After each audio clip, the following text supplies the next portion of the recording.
groin injury, which he sustained in the final minute of play. At the Cornwall Health Sports Desk, I'm Jeremy Otto. For more, go to 97.1 The Ticket or Odyssey.com.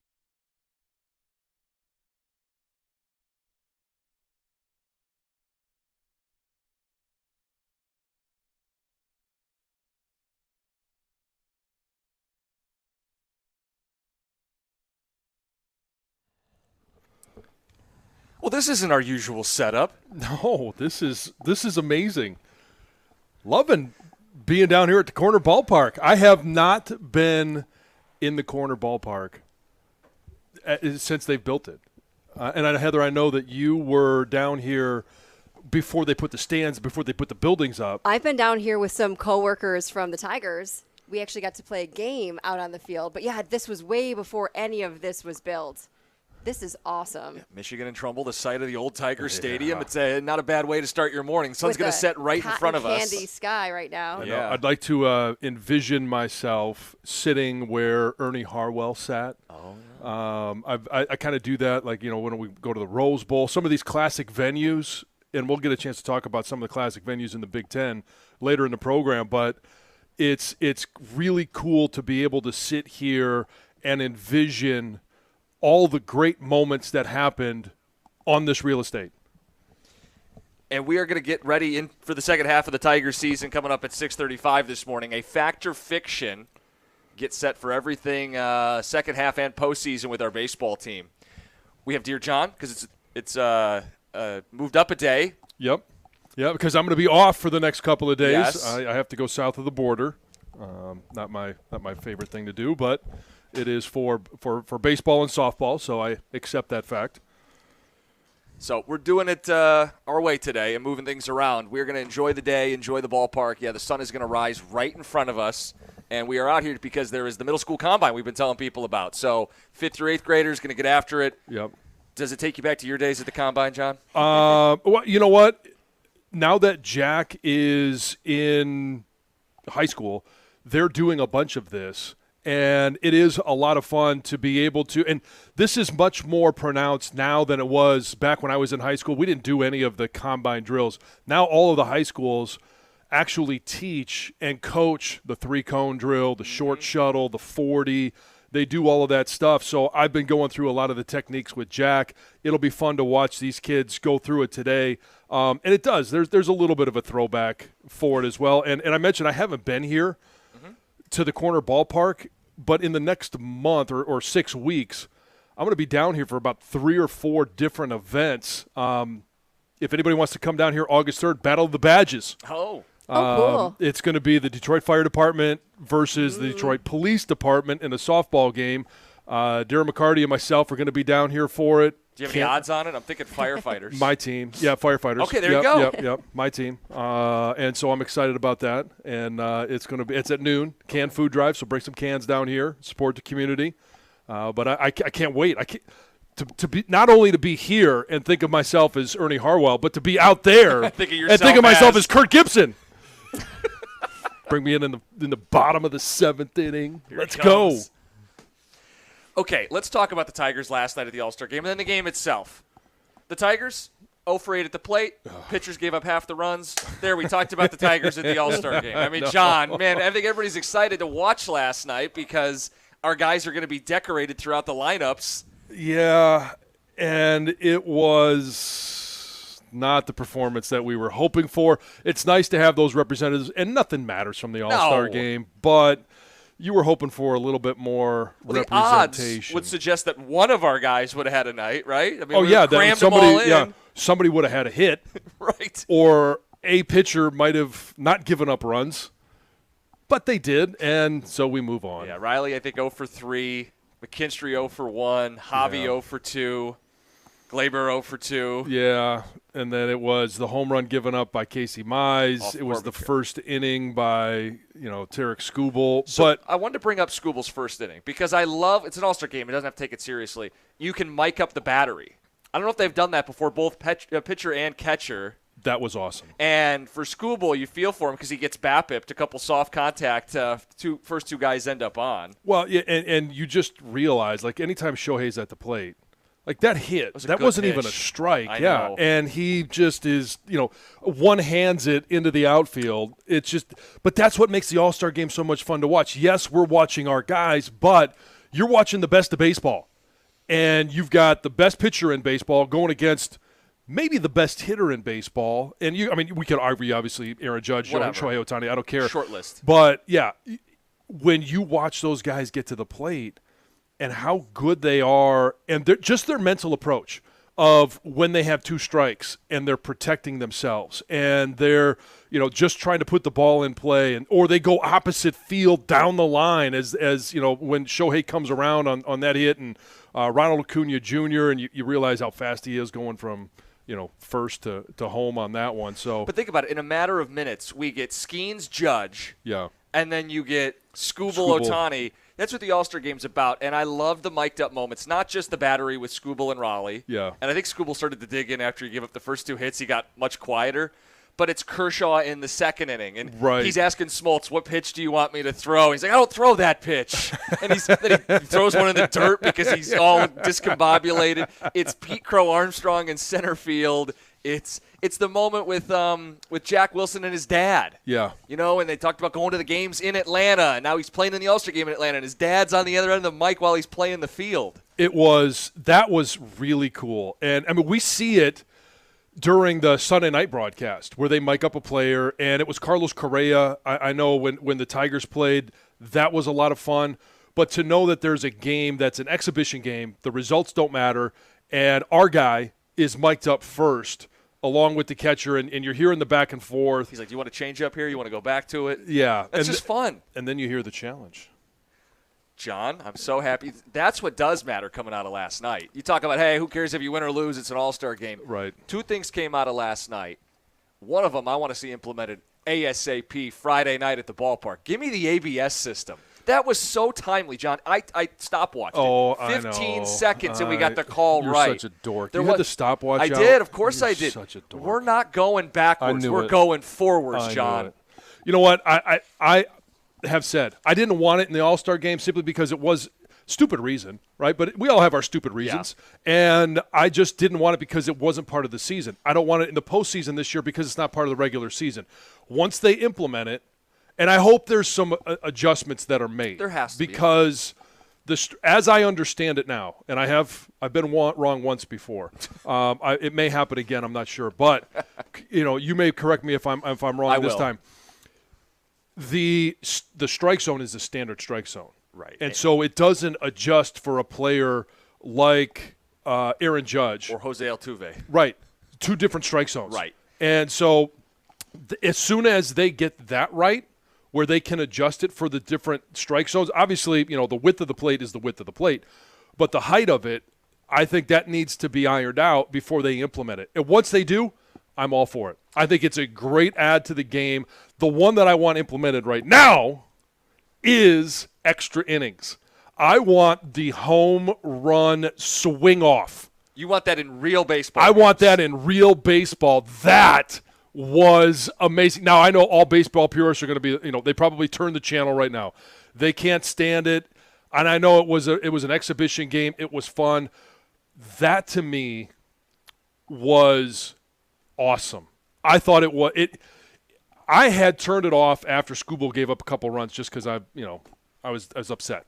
Were you really? Oh, I was upset. Come yeah. on. And so then I turned it back on to the second inning, and and I'm watching, and they get to extra, and I'm like, you know what? I got to get up early. Do I want? And then they I didn't know they were going to do that. The swing off. The swing off, and then all of a sudden they tell you what the extra inning is going to be, and I'm like, I got to watch this. Yeah, so they go tied up 6-6. AL roars back, 6 straight unanswered, and it's just 3 hitters. Batting practice, 3 swings apiece. Yeah. Most wins. And Kyle Schwarber, 3 swings, 3 homers. 3 home runs. His last one is basically taking a knee. And a guy that that's a pro's pro right there. He's playing for the camera. He's doing all the, he knows he's going to be on the ESPN highlights, and we're all going to be talking about him today. He's the All-Star MVP now. That was awesome. So I love it for an All-Star game because you don't want to tie. We've had the Derby. Get the stars out there and have them Yeah. swing for the fences. Love it. Yeah. Would I want a regular season or even a postseason game decided that way? You're out of your Come on, mind. man. That's not baseball. I get it. That's I understand it. I don't know. It just was That's worse so than the much shootout in fun. hockey. I mean, it's at least in hockey, there's a goalie and there's offense and defense. This is one guy standing at the With a plate BP getting BP. pitcher. Yeah. Meatballs. I mean, you loved Tee it. it high, let it fly. So that's the thing. Coming out of the All-Star game, I want the ABS in immediately, and you want the swing off in ASAP. 248-539-9797. Look, it was a fun way to end the All-Star game because you can't end in a tie, and no one wants to drag the game in 10, 11 innings. Ghost runners and all that stuff. And I'm maybe going over the top a little bit. I know it's never going to happen. It's not baseball, right? I mean, they could do it in the regular season. I'm not saying I'd be for it, but I could see them eventually being open to it. There's no chance they ever implement that. It was, I mean, we still have the controversy about ghost runner on second base. Yeah. Well, so I guess I'd ask the listeners. Yeah.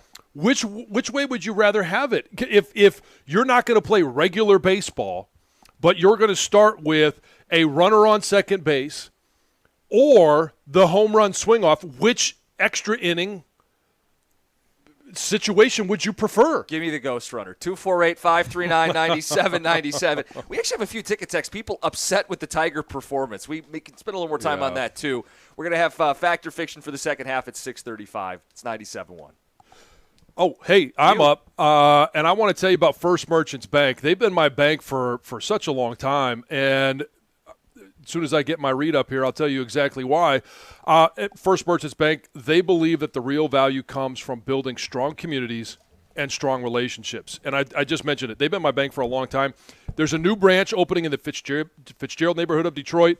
First Merchants Bank is excited to offer a banking experience that's welcoming, attentive, and dependable. Their easy-to-use, secure, and highly rated app makes everyday banking a breeze. I use it nearly every single day, and it allows me to manage my accounts on the go. Their local attentive bankers are your partners in success, and they're going to take the time to get to know you, give sound advice, and provide solutions that work for you. In fact, it's exactly what they've done for me over the years and my family, so that's why they're my personal financial partner. With a passion for fostering community development, their team is committed to helping you and your neighborhood prosper. Experience the difference of banking with an award-winning bank that truly cares about your financial journey. Visit firstmerchants.com/Fitzgerald to learn more about how they can help support you as well. That's firstmerchants.com/Fitzgerald. First Merchants Bank, helping you prosper. Member FDIC.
They're calling it maybe John's worst take ever on the ticket text. We are underway. We are out live. We are broadcasting from Michigan in Trumbull, site of the old Tiger Stadium, now the corner ballpark for the middle school combine. Last night's All-Star game.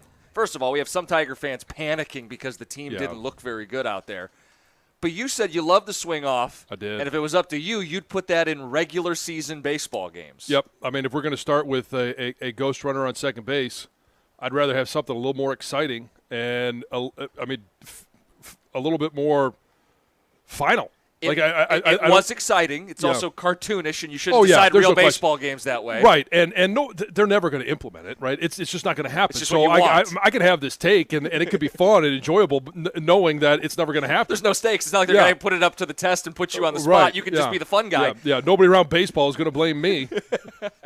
And the thing I loved from last night that they are going to bring to baseball, and it's supposed to be next season, I do it Friday, is this ABS, because we've all watched football games, and there's a challenge, and it takes 2.5 minutes for them to make a decision. The ABS last night, Cal Raleigh, with Scooble on the mound, said, no, you got it wrong. Yeah. Taps his head. 15 seconds later, strike 3, sit down, and we're done. Yep. And they used it a couple times throughout the night. I love the ABS. I'd love to see it implemented on Friday. As soon as they get it right, I'm all for it. Okay. On the Tigers, I'm starting to think the Tigers are frauds, and this will follow them after the break, Jeff in St. Clair Shores. Another unnamed texter says, our Tigers look more like pretenders every day. John, there's a lot of these. Our Tiger All-Stars crapped the bed last night. Not a good look, Josh and Warren. Are we? We're not even really putting much stock into it at all. I'm not putting any stock in it. It's an All-Star game. Oh, right. It's an All-Star game. The results, whatever happens, does not matter. And it's for fans. All right, it's a 4-game losing streak going into this. It's the highlight of all baseball fans last night, coast to coast, are all watching, and the Tigers didn't show well. Again, I don't care, but come back and win. End the 4-game skid, and just put some more wins on the board. Message says the only swing off that Costa doesn't like, apparently. Yes. There's no Cruz in Atlanta, taking off from Atlanta last night. There was not. 248-539-9797. The Tiger performances, 0 for 8 at the plate. Yeah. Both pitchers gave up runs.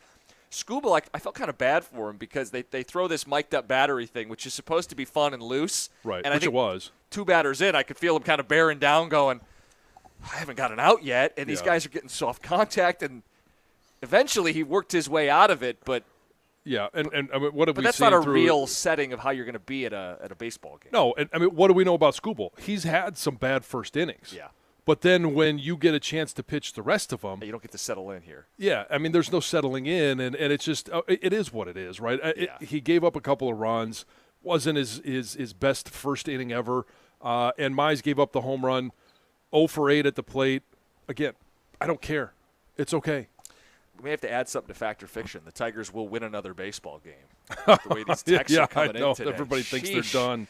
6:35, we'll get to Fact or Fiction. Heather with the news. Heather, what's going on? Good morning.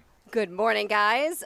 Jared Goff and his wife are officially parents. Congratulations. That's so awesome. So exciting. I saw the post on social media, and I instantly sent it to Colin because the guy's obsessed with everything related to the Lions. Their personal lives, too? He's been on, Baby Watch. Oh, God. Not really, but, he brings it up. He's like, so has he had the baby? Has he had the baby? I'm like, He's going to get a calendar going any day now. Yeah. So as soon as I saw it, I sent it right to my husband. He was like, the baby's here. Yeah. She has arrived. What was the name they went with? Romy Isabel Goff. And there was a nice bunch of photos on social media. They posted on Tuesday afternoon. So that's congratulations to them. I talked to him at the draft. And I asked him the dad questions, right? Do you have the crib put together? Do you have the room painted? All the things that dads do. And he said at that time he was nearly ready. So I got to imagine it was all said and done. Been in the car, just waiting for her arrival. So very, very exciting.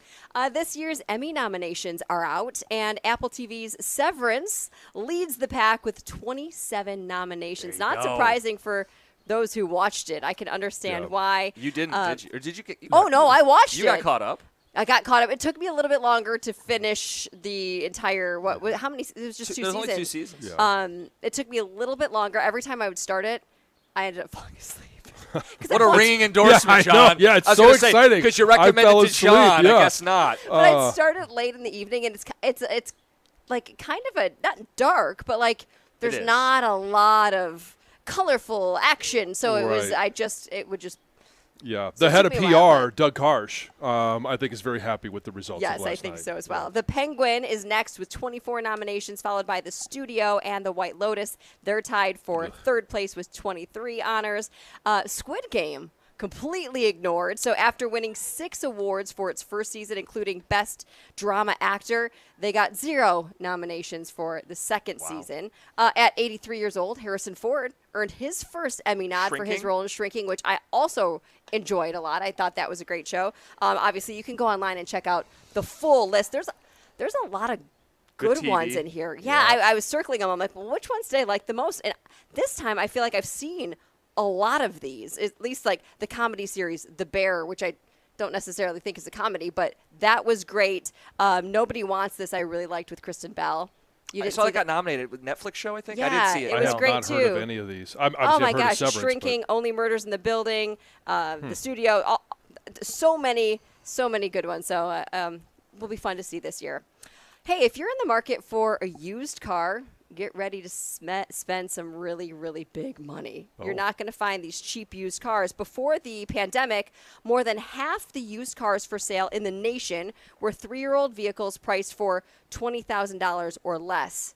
Today, those same types of vehicles comprise only 11% of used cars. And they say a new buyer with $20,000, let's say, looking for a late model used car, basically will have a hard time even finding one. The average list price for a used 3-year-old vehicle is now $32,600. What? Wow. Yes. Well, hey, it's bad if you're looking for one. It's good if you're selling one. Sure Yeah, thing. but then you got to get into something. Yeah. Well, maybe you just got an extra Yeah. one just sitting around and said, "Hey, I need some extra money." So that's up almost $10,000 since 2019. Yeah. Wow. That's crazy. Yeah.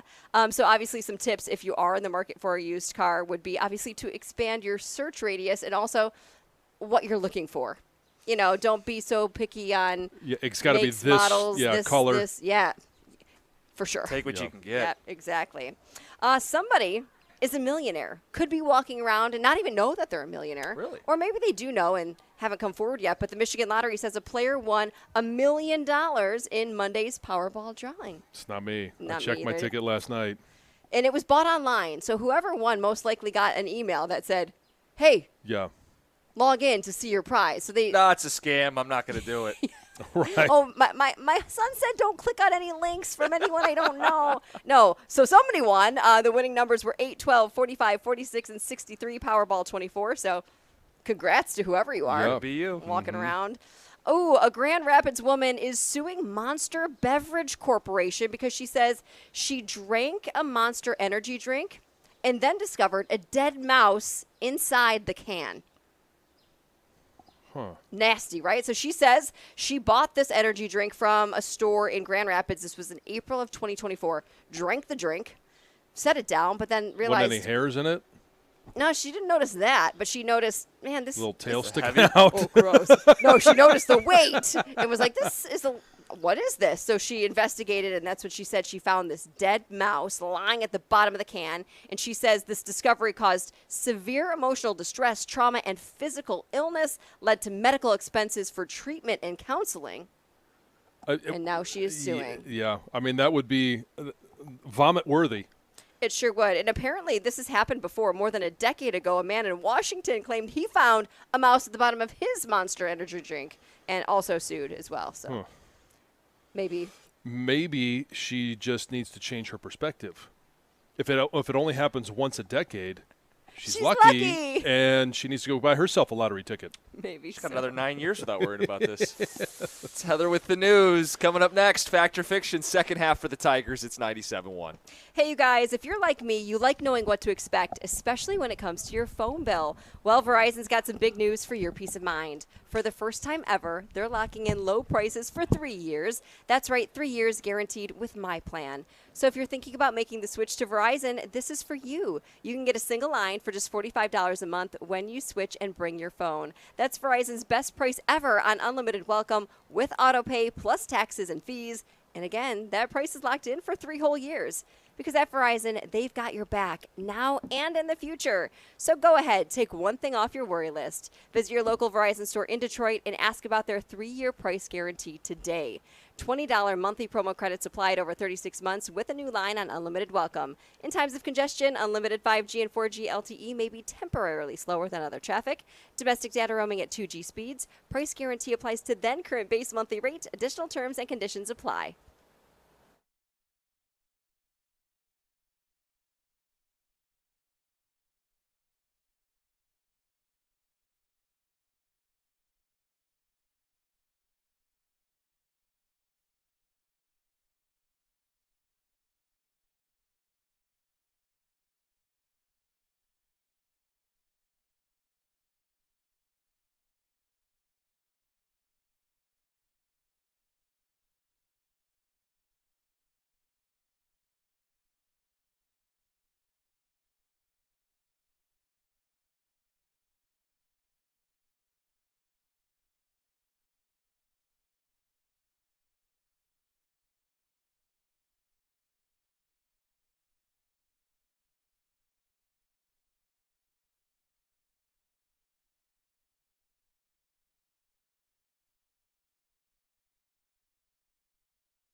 All-Star break is here. Second half right around the corner. We have Tiger and MLB Fact or Fiction. Are you guys really sure you want to do this after the first half performance? Can't be Our worse. first half performance? I mean, it can't be worse. So, yeah, I think we got to be better at this. All right, let's roll. The Tigers will add both a bat and an arm at the trade deadline. Fiction. I'm certain they'll add an arm. I'm not certain they'll add a bat. This is fact. They will add both. I don't think it's going to be the bat that everybody wants, and that's obviously Eugenio Suarez. I do think they'll add a bat, certainly add an arm, and I don't think it's out of the realm of possibility that it might be a couple of arms in the bullpen. All right, Tarek Skubal will win back-to-back Triple Crowns and Cy Youngs. I say this one is fiction only because I think he wins back-to-back Cy Youngs for the American League. I don't think he wins the Triple Crown. Which one gets him? I think it's the ERA. I don't. Really? Yeah, but Paul Skeens? No, this is the American League Triple Crown. Oh, I thought it was for all of baseball. Just the AL, right, Tom? That's the way I took it. Oh, okay. Oh, if it's just the AL, So right now he's tied with what that changes my answer. Okay. Then yeah, I think he does win both. I thought it was for the entirety of baseball, and he was competing with the National League teams as well. I do think he wins the Triple Crown then. So it changed my answer. Okay. I went fact because I didn't want to be wrong twice. I said he wouldn't win back-to-back preseason. I at least want to hedge my bets here. He's having an even better year than he had last season. He's every bit as dominant as JV was. I think he gets it done. Paul Skeens will finish with twice as many losses as wins. This is fact, and it's laughable that this is where he's at. He's 4-8. Pittsburgh gives him no run support. How about this? He has a WAR of 4.8. And he's only won 4 games. Yeah. Explain how that's possible. Pittsburgh is how that's possible. Well, Pittsburgh is how that's possible, but I think this is fiction. He's going to continue to pitch the same way he's pitched, and at some point, I'm not going to say the faucet turns on for that team offensively, but I do think he gets more run support. And sometimes we talked about this with Reese Olson last year. No run support. He was pitching really well, and it kind of flipped this year. So, yeah, I do think that he gets at least, I don't want to say average, but close to below average. He doesn't even need average run support to be able to get these wins. So I think he does end up with not more wins than losses, but he doesn't double up the losses on wins. Okay, Costa's boy, Alex Bregman, and the Boston Red Sox will make the playoffs. I say this is fact. And I think it all started with that Devers trade. It was addition by subtraction.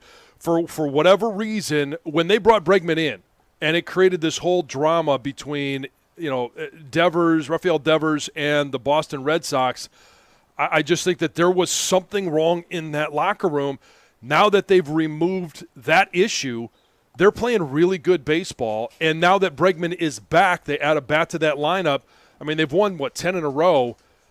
I think they have the mojo at the end of the season like the Tigers had at the end of last year. It's just happening sooner for them. Yeah, I mean, this is real what's going on right now. 10 in a row going into the All-Star break. Bregman is healthy, and they don't have Devers the black hole in the field and in the clubhouse. This is a fact. Bregman. The L.A. Dodgers will finish with the best record in baseball. Fact. They are only going to get stronger. I expect them to be aggressive at the deadline, specifically targeting pitching. They're also going to get some of these arms back, whether it's Sasaki or Snell or just Shohei throwing more than an inning or two. They'll get him ramped up, and they will continue to roll. Best record at the end of the season. Oh, so you, like the texters, think that the Tigers are done. They're cooked. Can't win another game. Yes, that's what I'm saying, John. That's what I heard. You figured it out. And without that context, I'm going to say this is fact as well. and I just think that at some point the Dodgers are going to get healthy on the mound. And I don't know if they get everybody back or how good they are when they come back, but it's going to be better than what they have now. They're only one win back of where the Tigers are, and it's not the Tigers are going to drop off. It's just the fact that this Dodgers lineup is so potent. They're so talented as a team, and I think over 162, they're going to end up winning more games than anybody else. Cal Raleigh will break Aaron Judge's AL home run record, which is 62. I'm going to say no. As much as I would like him to beat that record, it's nothing against Aaron Judge. There's just something that is fun about Cal Raleigh doing it. And it was very unexpected. Nobody went into this season thinking Cal Raleigh would even have a chance to do it. At the end of the season, and I mentioned this a couple of days ago, I think being a catcher is going to wear on him, and I know that they use him as DH. He's always in the lineup, even if he's not behind the plate. But I think at some point the legs do become an issue, and I don't think he gets to 63. He's got a big leg up because I think only Bonds had more home runs at the All-Star break than Raleigh did. Fact. I think he gets it done. He's had consistency all year. There's not this hot and cold. He's hitting 300. He's hitting 10, 12 bombs a month. Pacing for 64. Give me fact. You know what? And I'll say he seems to have the personality. Like, it's not too big for him. He doesn't get too high, too low. He seems very level-headed, and I don't think he presses at the end of the season. I think he just lets it happen, but I don't think he gets there. Can I share something Wojo said last night? Please. Sure. He was talking about him a little bit and the Big Dumper nickname. He called his dad Super Dumper and his brother Little Dumper. Wojo said that, or Cal said that? No, Wojo did on his show last night. Brilliance of Wojo. Sure. I guess not. I don't know. Jeez, guys. Super Lighten up a dumper. little bit out there. Spencer Super Torkelson dumper. and Riley Green will finish with 40-plus home runs each.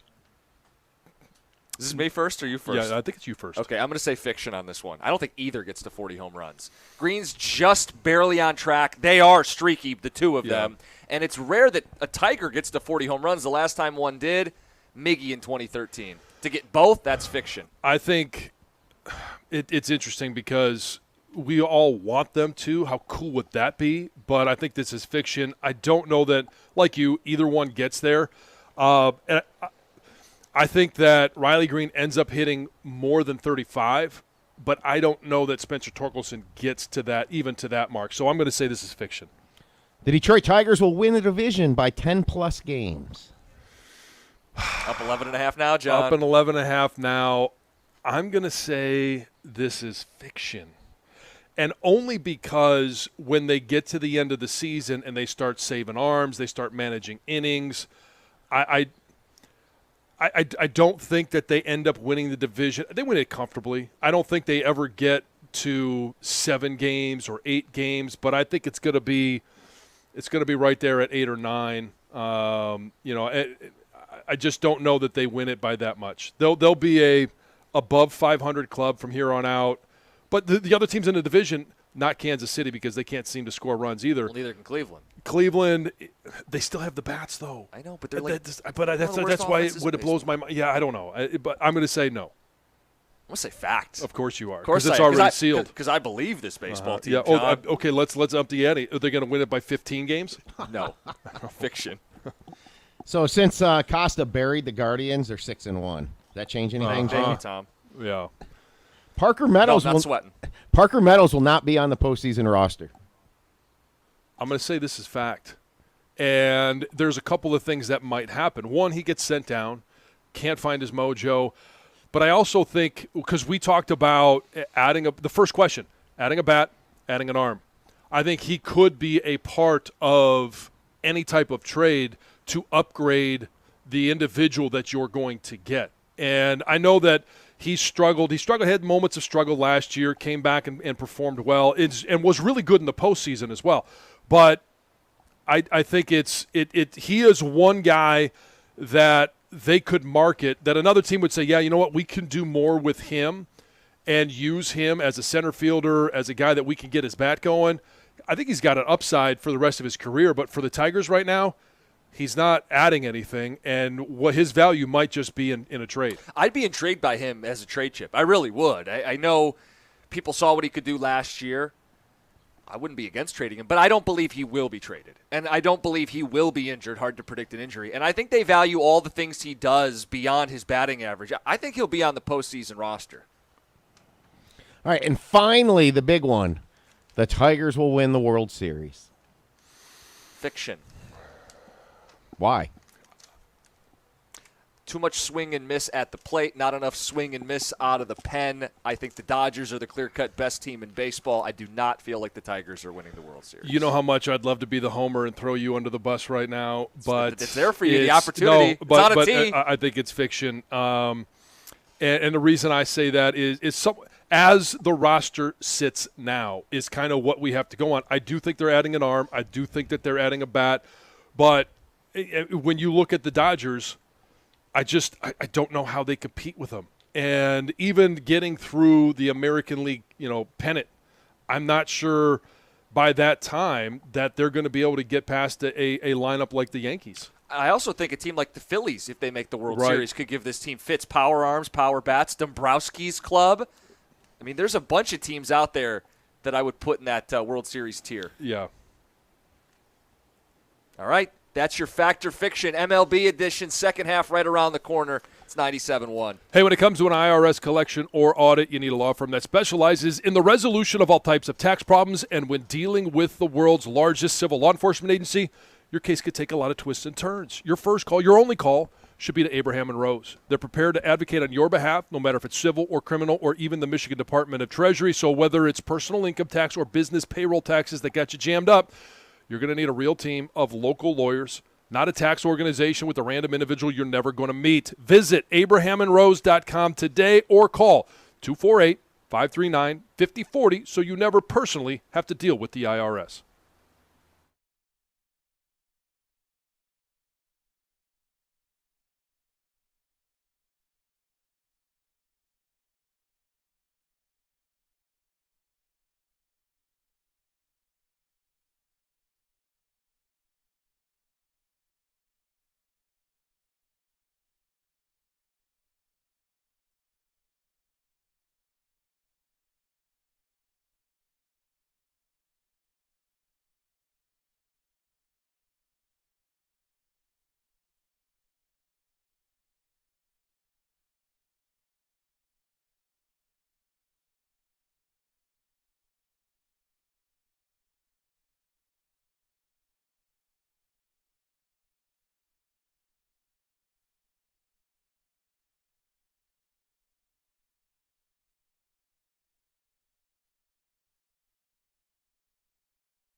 97-1. You call it a home run swing off. Cookies calls it a Saturday night. Signed Mike on the ticket text. We're having a good time. We are out live today on remote. We're at the corner ballpark in Corktown, Michigan and Trumbull, side of the old Tiger Stadium. It's the middle school combine today, and they're going to be getting after it starting at 9 o'clock.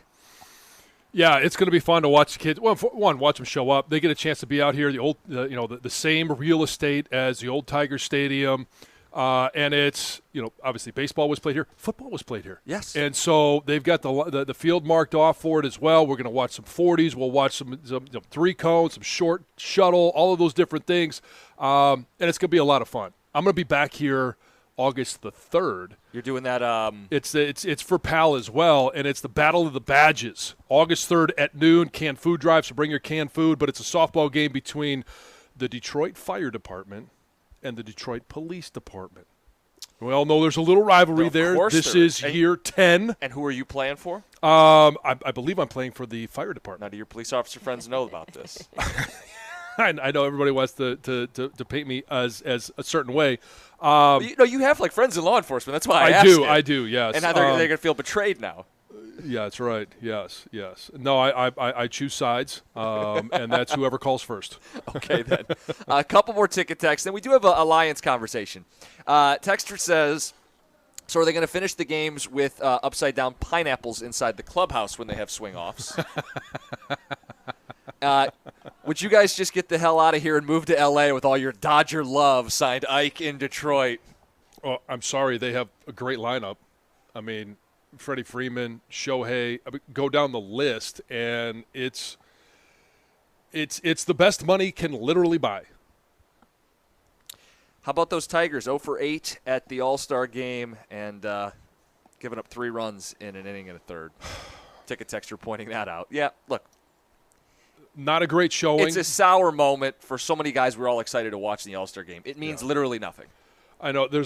Here's the disappointing part is the All-Star game for so long, we've had the one, everybody has to have a representative. And so for a long time it was a reliever, right? And we didn't really care. Nobody tuned in. Last night you got 6 guys on the team, and everybody wants to tune in to watch the showcase of the Detroit Tigers, and it just didn't happen.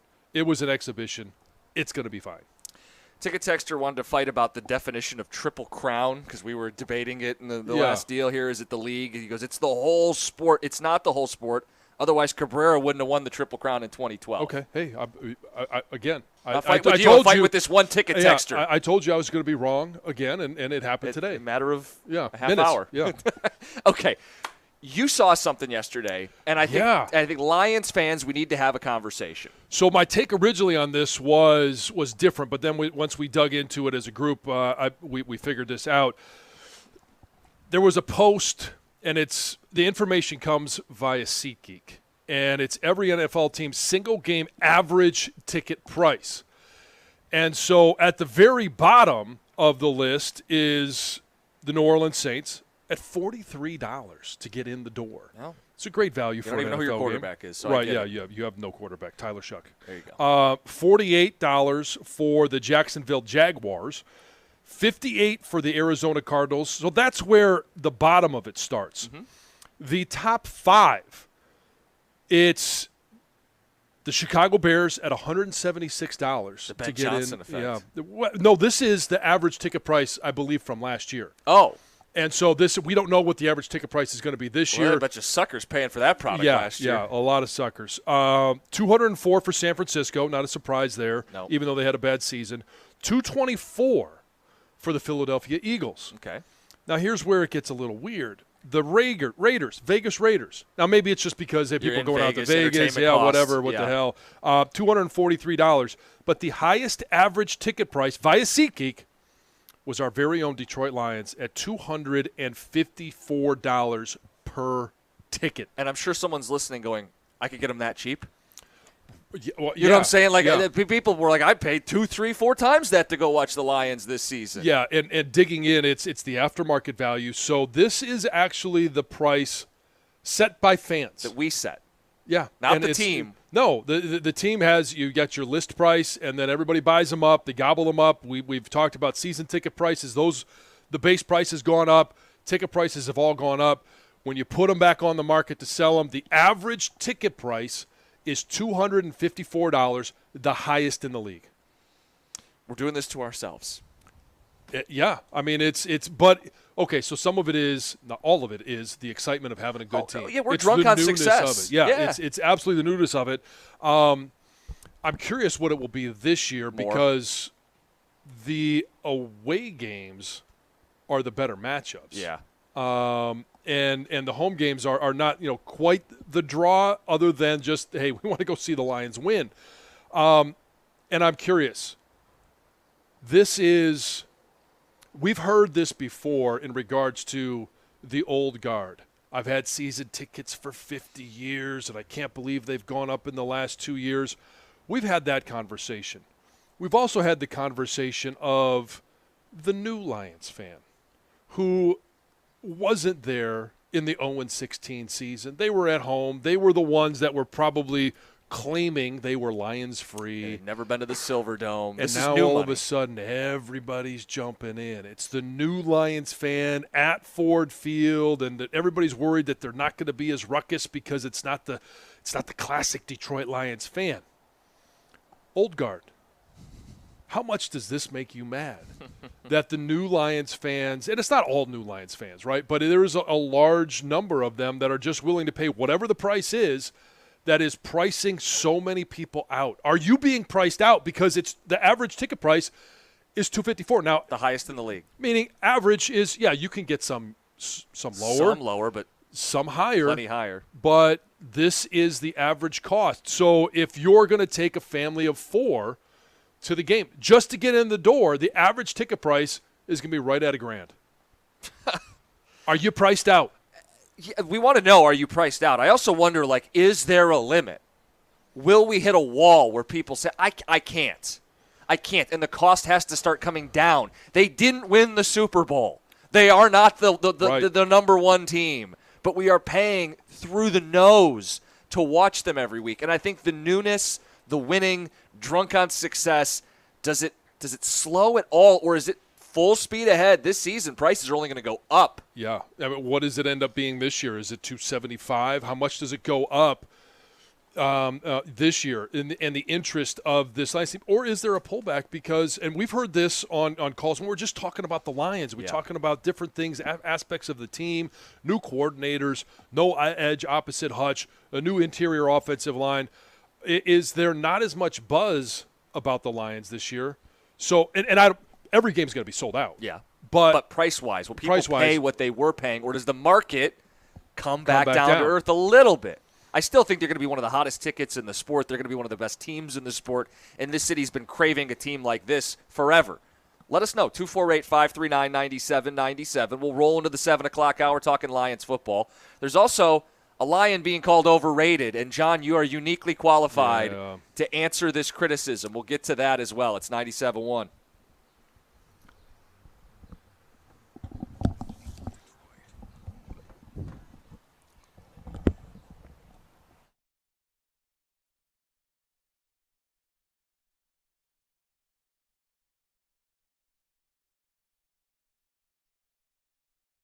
Brought to you by MyMichiganRoof.com. It was a tough day at the plate for Tigers hitters at the All-Star game. Riley Green, Javi Baez, Gleyber Torres, Zach McKinstry all went a combined 0 for 8 with 3 Ks. Tarek Skubal made the start and gave up 2 very soft hits, which eventually led to 2 early runs as well.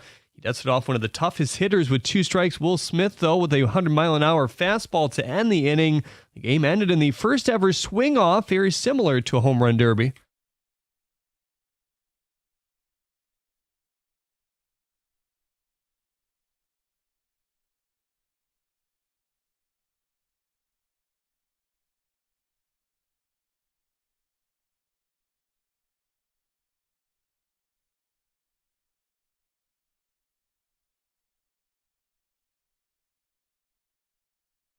That's Joe Davis on the call for Fox. Former Tiger and current Diamondback Eugenio Suarez was hit by a pitch in the hand in the eighth. He remained in the game defensively, making a solid barehanded play after that. X-rays after the game were negative if Arizona sells at the deadline, which for context, they're 5.5 games back of the last wildcard spot right now. Suarez expected to be a name shopped. Some have paired his name with Detroit as a target. Adam Silver admitted that the NBA explored expansion this week at the Board of Governors meeting. He said no decision has been made and no poll has been taken among owners, but they're curious about it. At the Corval Health Sports Desk, I'm Jeremy Otto. For more, go to 97.1 The Ticket or Odyssey.com.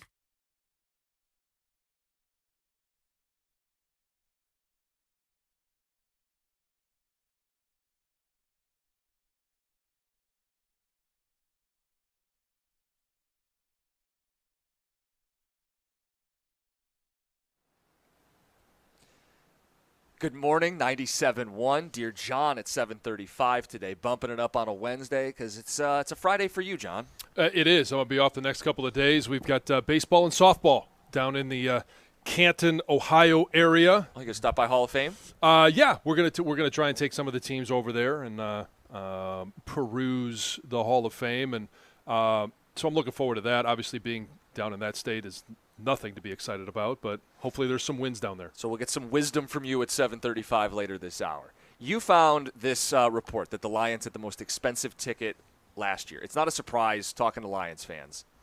But that was not set by the team. That was secondary market pricing. We priced our own fans out because the demand got so bonkers last season, and it's understandable. 15 wins, best team in football. Even through the injuries, it felt like we come in on Mondays, and they did it again. They found a way to win. It was euphoric, and it was exciting. And we all know that we're going to pay more money for tickets when it's a good team. Like there's the demand is there. The excitement is there. It's supply demand. It's basic economics. But the question is the infighting with old school and new school fans, and does it reach a peak at some point where we can only come down? I mean, I don't know that at any point anything's going to come down. I really don't know that because until the Lions are not winning, and I don't think we see that in any time in the near future, it's not going to come down. I think it is could continue to go up and up and up, and we are pricing out families. And for me, obviously, if I buy tickets, it's going to have to be more than just 4. But if I was only going to take, Lisa and I and 2 of the kids, how do you pick? Oh, that's easy. I rank them every day. Okay. And so, yeah. Does it change like depends. A power ranking, like a power surge? Yeah. Just like, Dion does this as well. We've talked about that. There's a power surge. There's a ranking. And 2 of them are going to be off to college. So it makes it a little bit easier. Okay. Now I got to pick between 2 of the 3, and Teddy can't stay home alone. Okay. So, thank you, Greg. Not going into the power surge right now of ranking of the number Jansen 4, kids. Teddy Jansen. But it's $1,000 for a family of 4, and that you're not buying hot dogs, you're not buying nachos, you're also not buying sitting anywhere beers. nice, right? That's just to get in the door, and then you go with the family, and I know you don't have to buy a hat for the kids, but those are inflated at the stadium as well, or a jersey, or a T-shirt, or some type of paraphernalia. It is an expensive proposition to go to a Lions football game. So we've got the lines open for Lions fans. You're gearing up for this season. Do you expect to pay more than you did a year ago? You already paid the most in football, secondary market. The team, hard to be better than they were last year at 15 wins, and we have heard from Lions fans that have more doubts, right? When you get smacked the way they did on their home field in their first playoff game, and then you lose 2 coordinators, and you lose the interior O-line, and where's the pass rush opposite Hutch?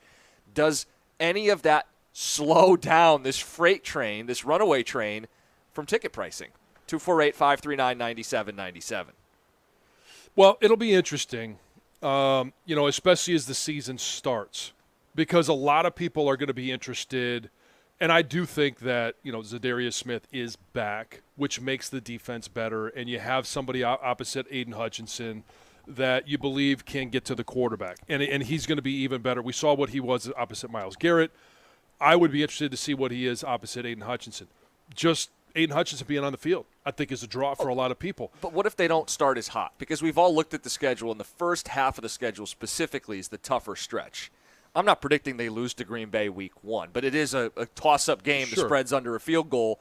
They're going to face Baltimore in the first month of the season. They're going to face Cincinnati and Kansas City both on the road before we even get midway through October. If they have 2 or 3 losses, they only lost 2 games all of last year. Does that splash cold water on the pricing?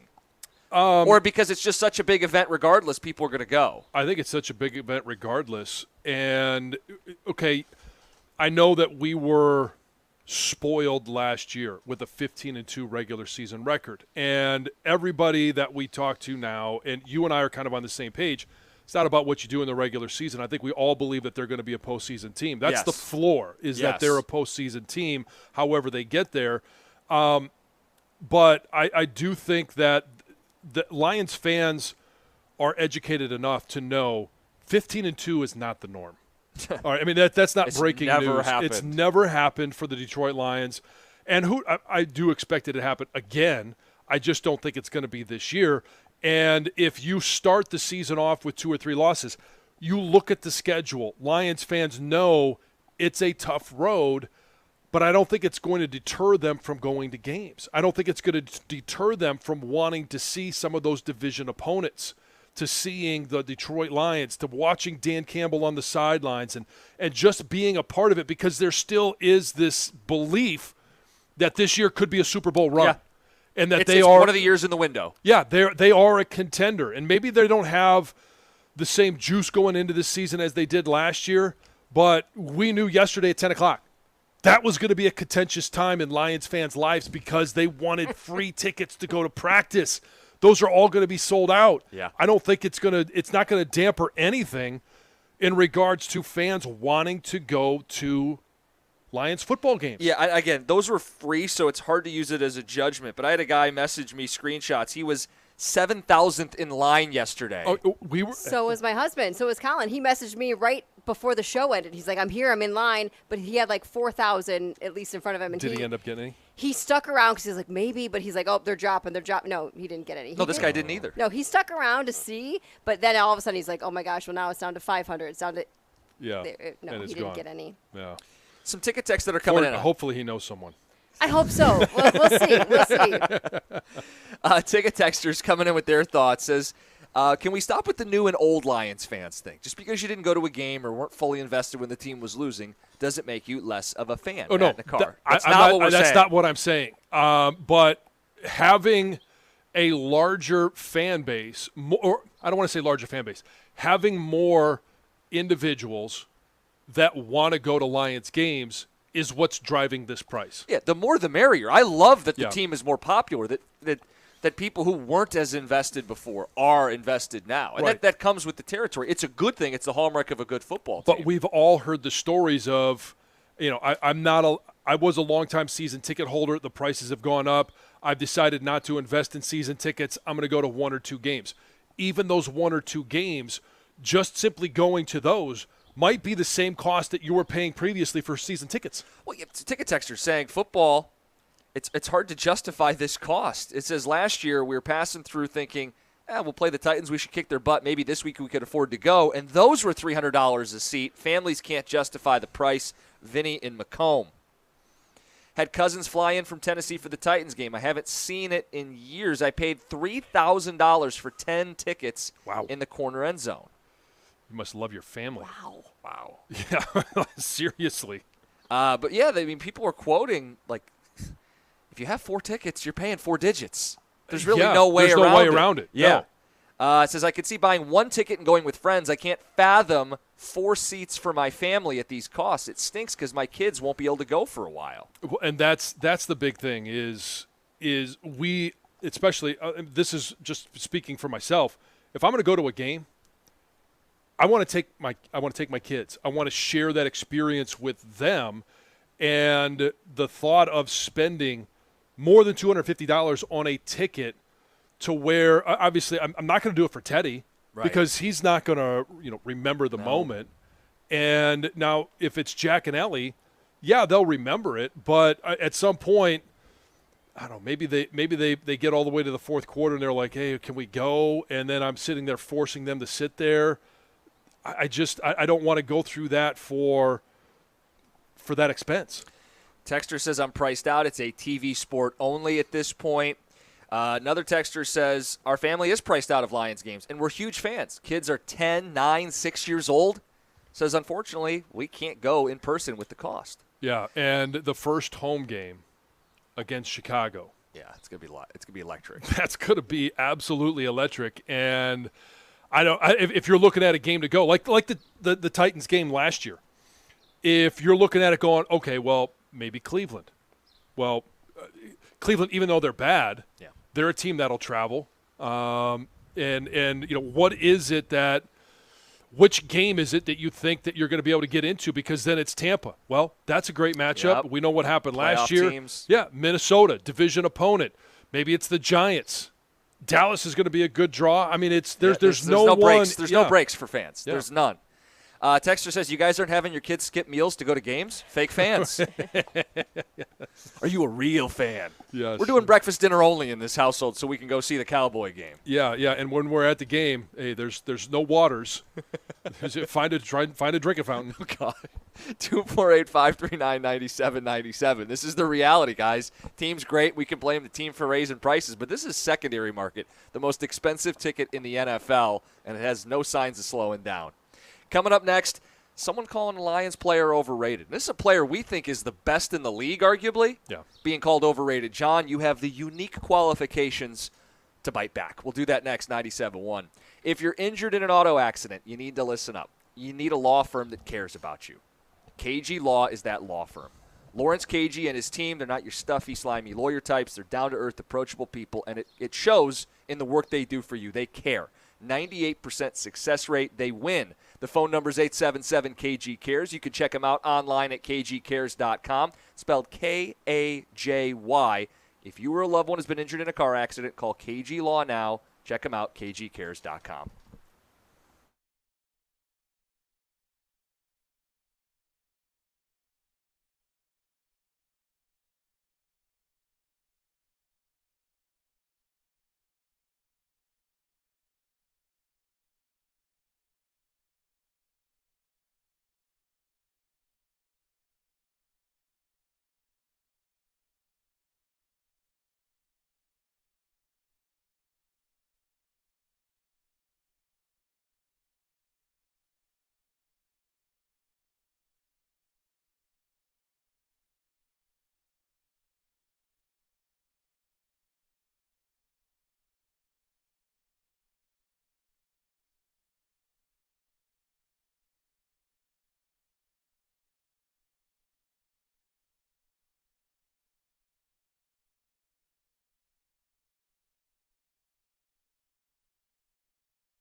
Summer is heating up, and there's nothing more refreshing than an ice-cold Surfside iced tea and vodka or Surfside lemonade and vodka to break the heat.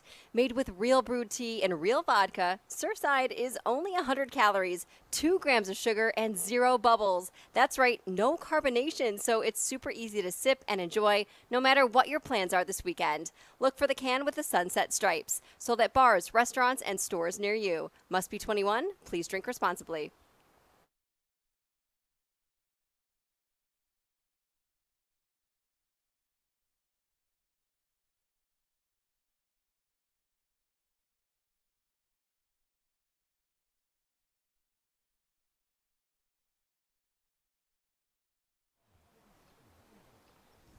It's been open for more than a few years, but this is our first time getting down here.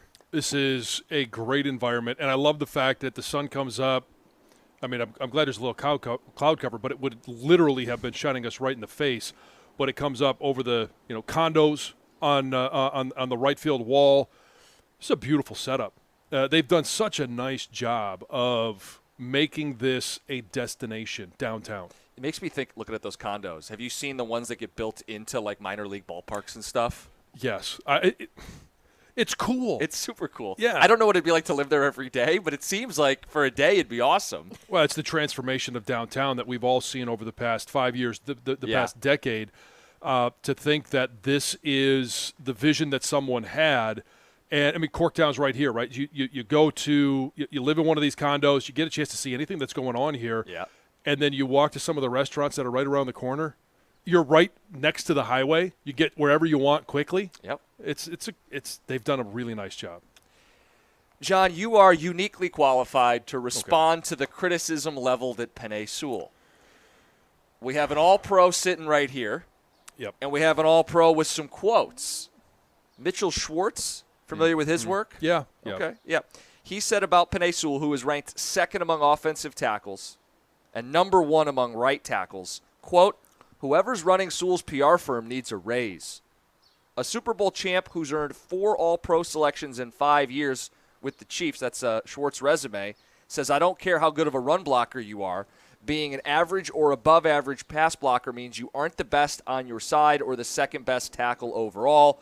Everyone's going to think I hate Sewell. I don't. He's still the second best right tackle. He's just not good enough to get the accolades and praise he currently is." So, and in his opinion, Lane Johnson should be the number 1 right tackle. Yes. And like he said, I don't want this to come across like I don't think Lane Johnson is any good. Lane Johnson is amazing. I just believe, and we're splitting hairs here when we're talking about Lane Johnson versus Penei Sewell. To me, if I'm putting together an offensive line, I want Penei Sewell over Lane Johnson. And part of it is the offense that I'm running. I want to be able to run the ball. Yeah, the physicality of it. And Mitchell Schwartz addresses that. He's very physical. He's really good at run blocking. But what I like about Penei Sewell, and I think he's number 1. I would put him above Tristan Wirfs because, I mean, correct me if I'm wrong, availability is a part of the equation. Yeah. Penei Sewell, when was the last time Penei Sewell missed a game? He hasn't, has he? No. No. And so I know he's going to be there every time, and that's a little bit of fool's gold. At some point, he's going to miss a game because he's dinged up or something happens. But his pass protection, he's a guy that you have the ability. Lane Johnson's not going to go play left tackle. You have the ability with Penei Sewell to play either left or right. So, but what do you say? He says 30th in pass block grade by PFF. That's average to above average relative to players like Johnson, who he's being compared to. Do we overrate Penei Sewell as a pass blocker? No. And some of the numbers with PFF, I've always said that I don't necessarily agree with. It's really hard to quantify what you see offensive linemen do. What I see in Penei Sewell, some of it I've already talked about in terms of the explosion in the run game, his footwork, there's footwork for run game, there's footwork for pass game. The run game, you never see him get beat inside. You see, and if he does take a bad step, which is a rare occasion, he has such great athletic ability. He's one of those rare guys that I would tell young players, watch the end result, not necessarily how he gets there, because I didn't have the athletic ability to get away with what Penei Sewell can do. If I made a mistake, most times it was terminal. For Penei Sewell, if he makes a mistake, He can rally. He can rally. He's got the ability to make up for it because he is such an unbelievable athlete. He's probably in the top 5, top 3 athletes on the Detroit Lions. And you put that across the league, he is one of the top athletes in this league, regardless of position. Now when you're talking about pass blocking, his ability to flip sides and set as a left, out of that left-handed stand as a left tackle or right as a right tackle is remarkable. But his fluidity in pass setting, his ability to throw change-up pitches, he doesn't always have to set the same way because he's such a great athlete. He can jump set a wide edge, which is not something that you would ever really want to do, but he has that ability to do that because if somebody comes inside, boom, he's got that inside foot. He's right there. He closes it off. He makes you think you've won, and then all of a sudden you're on your back and you haven't. The use of his hands, he is as good as you're going to find at the tackle position with the ability to use his hands and never get caught off balance. And I say never, almost never. It's going to happen. Lane Johnson ends up on his butt sometimes. Penei Sewell ends up on his butt sometimes. But I just like his technique. I like his recoverability. I like his athletic ability. His footwork is so ingrained in him, and he's one of those guys that just simply plays with his food. I'm going to make you think that you got me around the edge, and then all of a sudden I'm going to run you 15 yards deep when you thought you were able to get to the quarterback. I'm going to overset you, think you got the inside, and then all of a sudden I recover, and boom, I've made my life easy because I can just simply do whatever I want to do knowing that I'm going to beat you. I get to have fun going out there and just dominating every single time, no matter the opponent. I'm not going to say anything better than what you said. I mean, this is your position. This is right tackle. This is the National Football League. I think just to bolster your point, he gave up 1 sack and 600 pass blocking snaps a year ago, so I'm not really sure PFF, I use it as a tool, not gospel. To your point, if it didn't look mechanically perfect, but at the end of the day, the other guy's not hitting Jared Goff, at the end of the day, it doesn't generate pressure because he wins. Yeah. That's his job. And sure, I would agree with the point that he gets a boost popularity-wise because of physicality.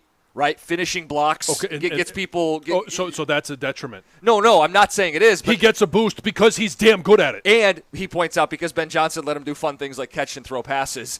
But that speaks to his athleticism, and it does help his popularity. But it doesn't change the fact that this guy's nails. He's phenomenal, and I'm just happy we could have you refute some of what Mitchell Schwartz had to say. Yeah, happy to go in depth on that one at any time. John, his footwork. 2 times he's had the ball. He's tripped. Ticket Texas having fun. Justify that, yeah. He could be a more well-rounded skill player. Yeah, he's got this tackle thing down pat. Okay, what we're going to do is Dear John at 7:35, and then we're going to get into the All-Star game. 6 Tigers in the game. No hits. No hits, and wasn't great on the mound either. But some lot things, of hits. some things stood out in the game, too. One that you want to bring to the regular season, and one that I want to bring to the regular season. Let's get to Heather's news first. Well, Eminem has a new documentary out that features the long, sometimes complicated relationship he's had with his most diehard fans. Stans. Yes, that's the name of the documentary, and it's going to hit theaters next month, so very soon. So Stans will arrive at AMC Theaters on August 7th for a limited time screening. If you want tickets, they, I think, are available, advanced tickets, for showings at 5 Metro Detroit locations. You can get them now. So I can't go to MJR for the Stans experience? For the more fun at MJR. Yeah, you can't get that, but you can go to AMC. There is a trailer, a little teaser that was released on Tuesday. What style is it? Is it like a documentary? It's a documentary. Okay, yeah. Yeah. Okay. That's all I got. I mean, okay. People are going to check it out. I'm excited. Sure. Oh, Yeah, sure. it'll be cool. I would check it out, but I probably wouldn't go to a theater to see it. No, wait for it to stream. If it does, yeah. That's what I would want to do, too. It's not going to be a DVD. Oh, my gosh. Wait around for a long time for that. Hey, if you get a call about missing jury duty and then somebody threatening jail time because you haven't paid up, just hang up because it is a scam. But apparently it's going around, and there's an Oakland County woman that's sharing her story and how she was nearly scammed out of thousands of dollars. So she got a call from a restricted number. Typically, I don't answer those calls. Yeah. If you need to leave me a message, leave me a message. But she says she answered them because of a past experience she's had where it was an emergency and she needed to answer. So she picked it up, said the person on the other line was very, authoritative, very firm, and was just telling her, hey, I'm an Oakland County Sheriff. This is my badge number. You missed jury duty, and there's 2 warrants out for your arrest. And she believed it because 2 or 3 months before that, she'd actually received a jury summons in the mail with a questionnaire, and she'd never heard back from that. So she thought, oh my gosh, maybe I really did miss jury duty. They wanted $1,500 for each warrant. So she would have been out $3,000. $3,000, And yeah. she was actually going to the bank, and that's when the first red flag hit, is that this person on the other line said, you know what, nope, I cannot disconnect this call with you while you're at the bank. We need to stay on the phone. yeah, no. And her friend was with her, and her friend said, hold up, I'm going to call the Oakland County Sheriff's Department. I'm going to check this badge number. And the guy Smart. overheard the friend, and he hung up. So thankfully, Good. Yeah. the scam ended, but it's probably happening to other people out there. And the Oakland County Sheriff's Office is just warning people, hey, law enforcement will never demand immediate payment for missing jury duty, right? Like it's not going to happen that way. That's not something that's going to take place. So just Lisa got a call like this. She did? Maybe about a year ago, and it was a voicemail that kind of said the same thing. Hey, it's the Oakland County Sheriff's Department. You need to call us back. Maybe it was Wayne County. I can't remember. So obviously I called some of my friends in law Yeah. enforcement and said, hey, what is this? If we need to call back. And they're like, no, this scam has been going around. Wow. Obviously they're tweaking it as they, scammers like to do. But, yeah, it's make sure you call the police department. yeah, and if it doesn't feel right, trust your instincts and Yes. make those phone calls. Don't just jump right into something. That money can wait a little bit, even if it's Yeah. real, right? Hey, Jared Goff. He's now on daddy duty, right? He and his wife, Kristen, are officially new parents.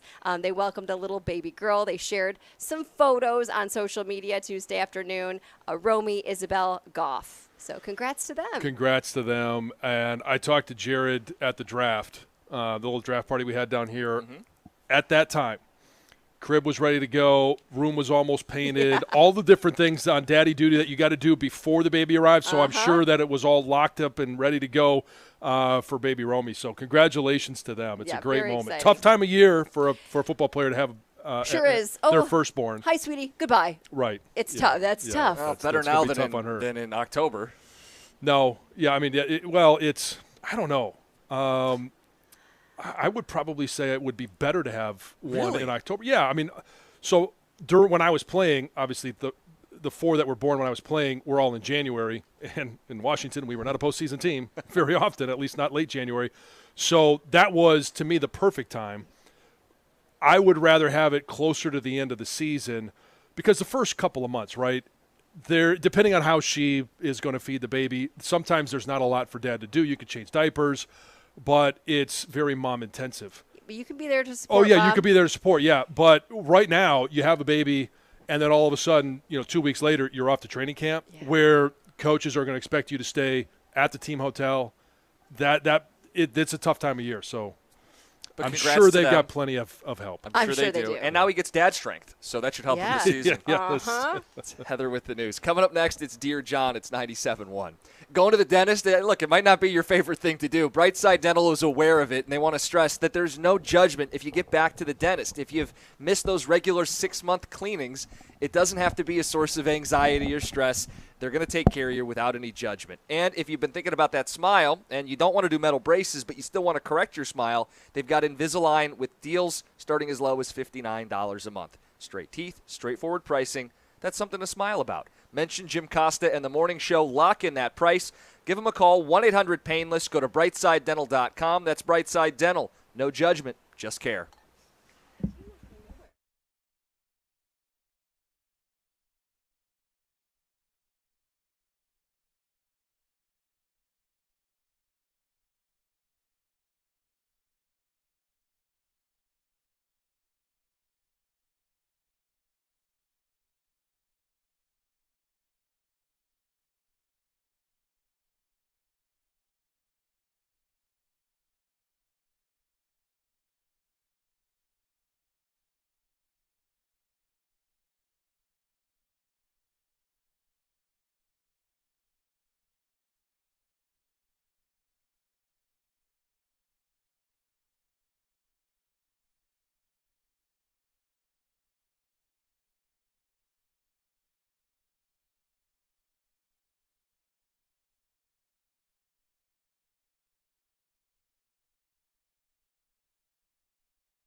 Oh, we got it sponsored now. Yes.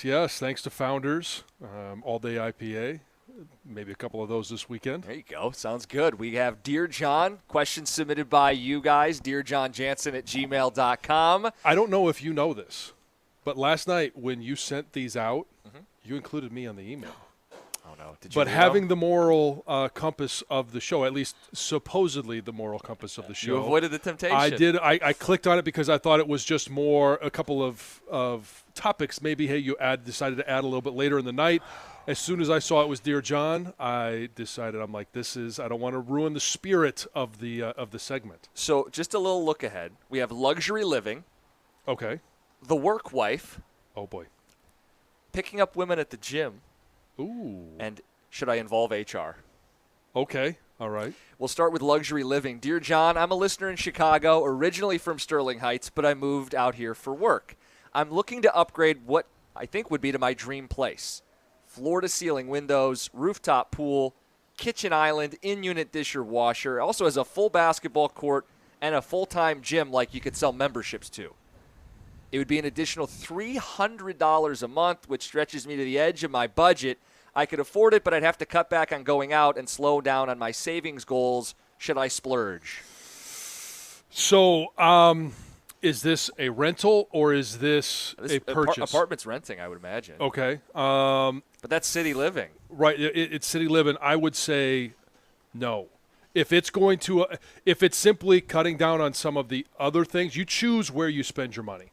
But if it's cutting down on your savings, at this point, I would say no. Don't do it, because if it's just a rental, you're never going to get that money back. You're not building any equity in it. And I mean, if it was a purchase, it was a condo, Sure. then I would say, okay, I would, because you got two forms of savings. One, if you have a mortgage, right, you're paying your mortgage, you're building equity there, you're building for something in the future, and, versus just throwing it into, the market.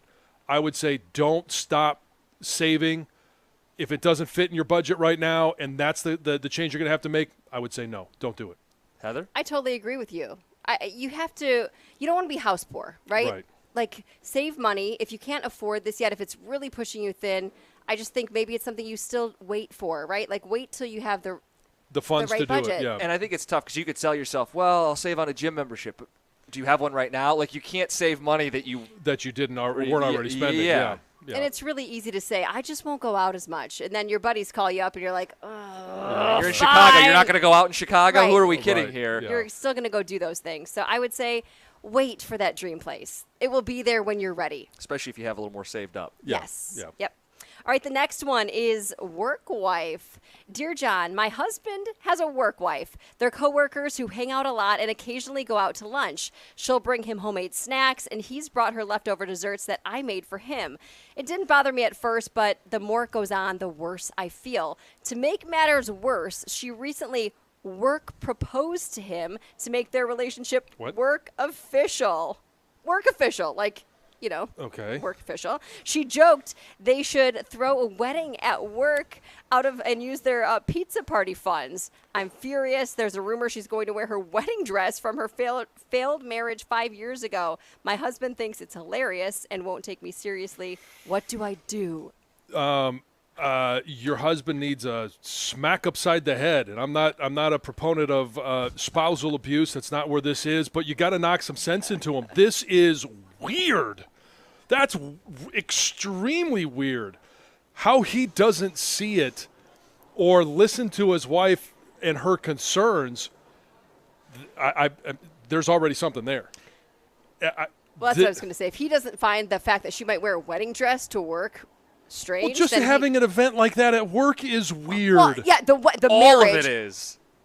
The Okay. first part, okay, There hey, you're isn't going to even bring wor- in some I- desserts. She brings in Okay. treats. Fine, whatever. I think that's fine. I do think male and female coworkers can do those things. I don't think like, I'm But I don't sorry. think you should use the term work wife. I think that's weird in and of itself. It is. Beyond wedding dress and ceremony. But there was a job I used to have, and somebody would refer to me as their work wife. I would never refer to them as like my work husband, but it was just like because we worked together. Yeah, you can be. You can I have. don't know. You can have Coworkers. friends Your at work. Your coworkers. It was a coworkers. joke. Yeah, Yeah. the whole work wife thing is That's weird. And, okay, I get it, right? You know, you work, and if you're working a 9 to 5, a lot of times you do see your coworkers more than you see your spouse.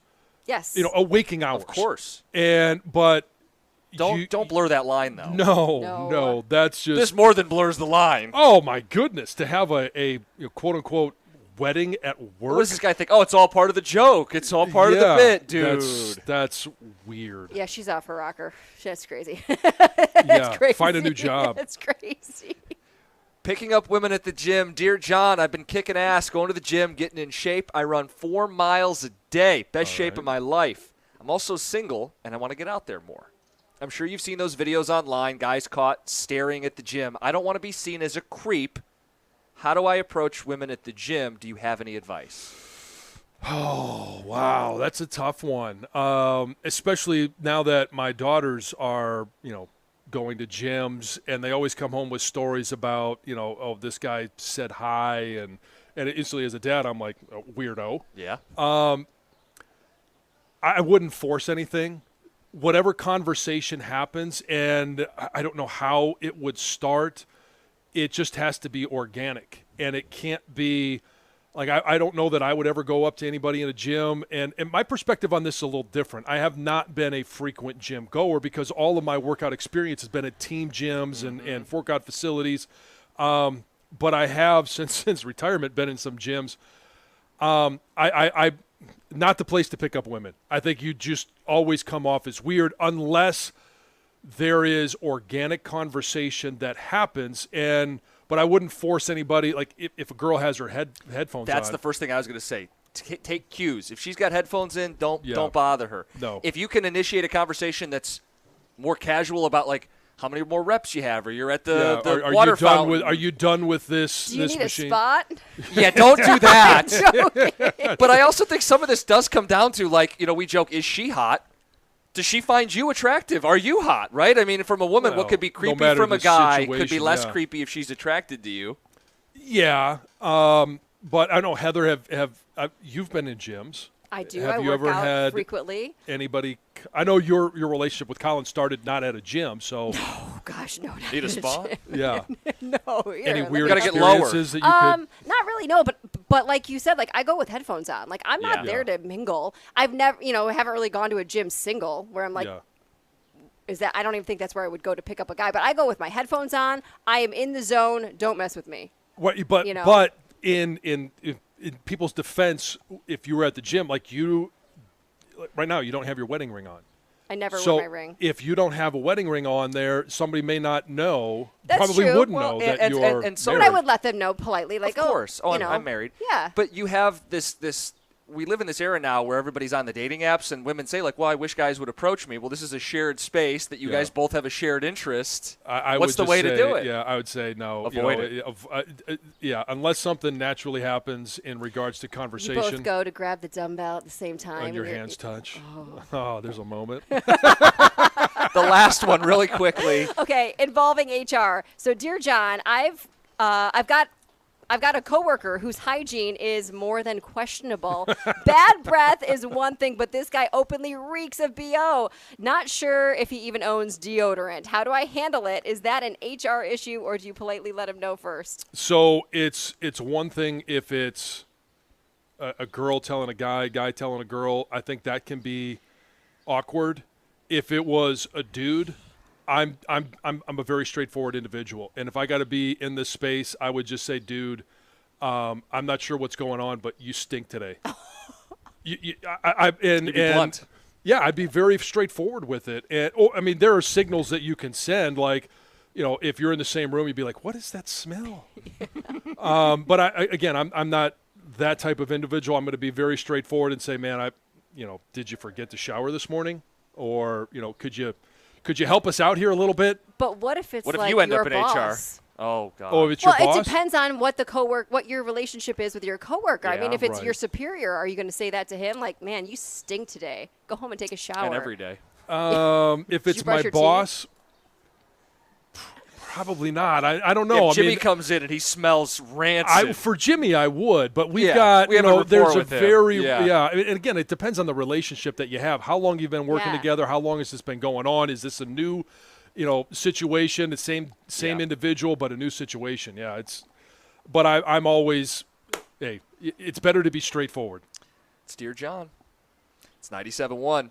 Make the most of the summer with a deal from Moran Chevrolet, Michigan's #1 selling Chevy dealer in 2024. If you need a ride that keeps up with your summer plans, how about the all-new 2025 Trax 1RS for $279 a month? You can lease it on a 36-month lease with $999 down. It's only at Moran Chevrolet, where you always get the best price, period. Find your ride fast. Shop at MoranExpress.com or stop in. They're great folks. They'll take care of you in person. They're on Gratiot north of 15 Mile in Clinton Township. Chevrolet, together, let's drive.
Some are calling it John's worst take ever.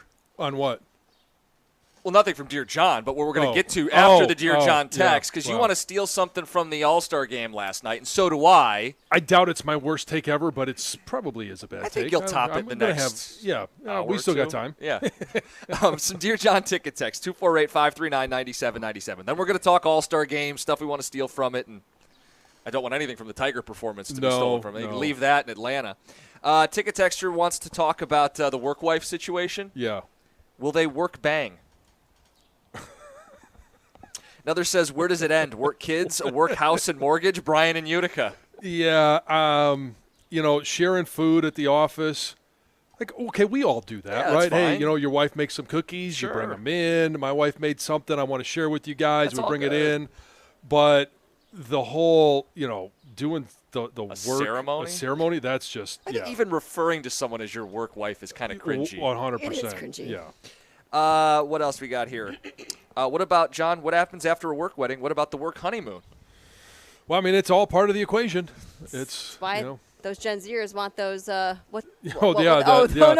they wanted solo rooms. Yeah.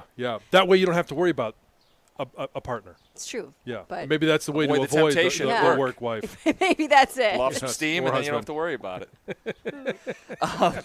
With the gym situation, it's 2025. If a girl's interested in you at the gym, she'll let you know. Otherwise, respect the space. Leave them alone. Yeah, I agree. Respect the space unless she makes a move. That's it says you'll know. Yeah.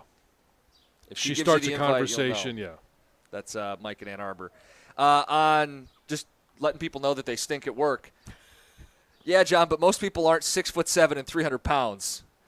Insinuating that people aren't going to talk back to you. It's an awkward situation. I get it, but if you're in that same space on a daily basis and it just is stank, then you got to say something. You can't just continue to go on like that. I mean, you could be doing them a solid. Like maybe they don't realize Probably don't realize. There's a couple more ticket texts. One says leave an anonymous note on their desk. Or just anonymous deodorant. it. Or breath yeah, mints. you get there early. Tic Tacs, yeah. Oh, it's a whole little goodie bag Yeah! of smell Yeah, better. Here's a toothbrush. Here's some deodorant. Maybe a little bit of cologne. Message sent. And one more says, Dear John, the HR issue, tell him his shirt has a funky smell, gives off bad BO. It'll make it a one-off situation without calling him out or being embarrassing Mo in a car. Blame the clothes. Yeah, blame the clothes. Yeah, I don't know. Did you walk by a skunk this morning? Do the best you can. No, it's just be straightforward. All right.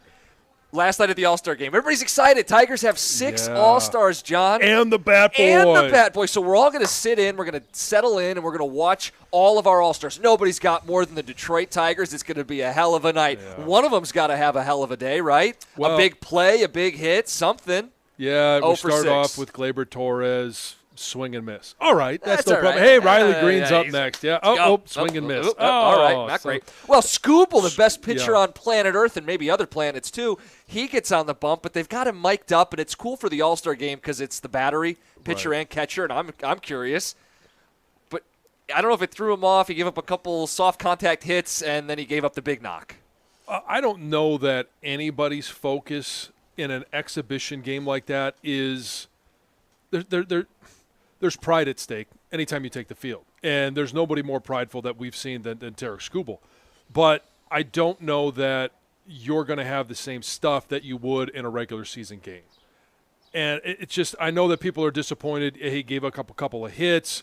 It was all soft contact. It was all, hit them where they ain't Well, sort of Marte's deal. hit was a good hit, but there were already 2 on. Right. And then, both score on that one, and he gets out of the inning. He said when he got his first out, he's like, I thought I was never going to get one. Which is why it was cool to have him mic'd up because the stakes are negative. There's nothing on the line in that spot. So it gives us a chance inside the world where he was talking a little more in the first at-bat, and then I think he started to kind of zone in, and he's like, I don't want to be too chatty. I want to get these guys out. We got to see a little bit of the personality on the mound, which was cool. I love the mic'd up I did stuff. too. I mean, Kershaw is asking, what pitch you want me to throw? I don't throw that. And then he Right. throws it in the dirt.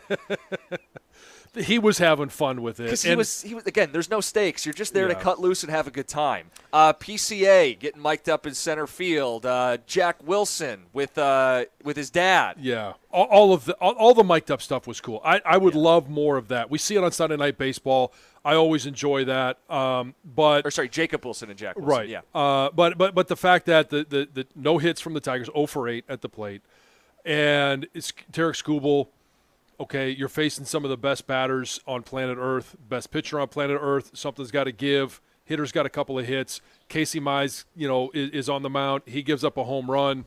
I know it wasn't a great look, and we were all more Tigers fans were watching last night than have probably watched in a decade and a half. Oh, yeah.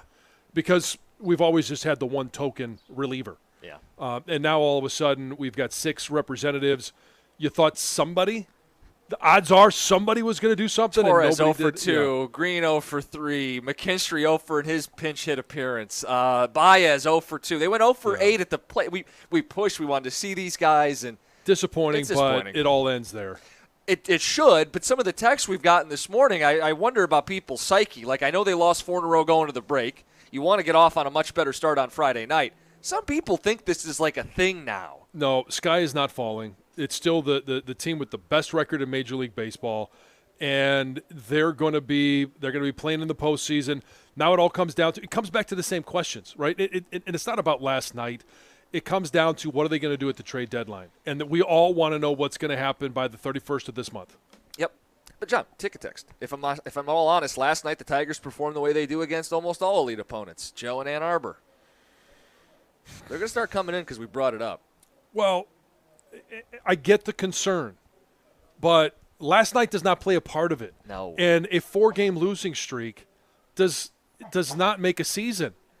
Like, you got to look at the track record of this team. Have they beaten good opponents? When the Giants came to town, what happened? They beat the Giants. Padres came to town. They beat the Padres. When the Mariners were here earlier in the season, or they went out to Seattle early in the season. Yeah, they took won 2 or 3. We could do this. They took 2 or 3 against the Cubs. And so there's you could spin it any way, right? In '84, they lost the series. They got swept by the Mariners at home, and then they went on to win the '84 World Series. And everybody says, well, okay, well, now that happened. And they're trying to make all these connections between what the Tigers are now versus what they were in '84. What you're reading the tea leaves. History repeats itself. The season's going to play out. This is still a really good baseball team. Ticket texters. Every year a team has a historic collapse. Who are you people? Well, I think it's all the people that when you buried – who did you bury? The Guardians? And they got 6-1 since. Yeah. Can I say something on that one? It's the Costa lock, all of that different stuff. It's your fault. It's really – that's what it comes down to. That's what it comes down to. Tom, go ahead. Isn't it an oxymoron to say every year has a historic collapse? Yes. It wouldn't be good historic if it happened every year. Right. The sky fell on the Red Wings. Always be wary of the second half of the season. This is a real thread we have going in the background of the show today. I know it's a long season. I know I'm the one that hasn't, locked up the division.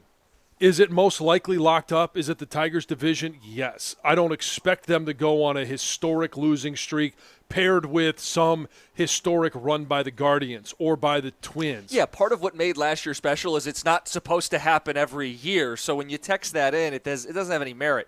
I'd also say, in a very meager defense of myself and the confidence in this baseball team, 2 weeks ago they won on Sunday Night Baseball against the Twins, and that's when I did this division's over. They're 11.5 games up. Right. Then the very next week, they sweep the Guardians, and Tom jumps on board, right? Yeah, they're 13.5 up.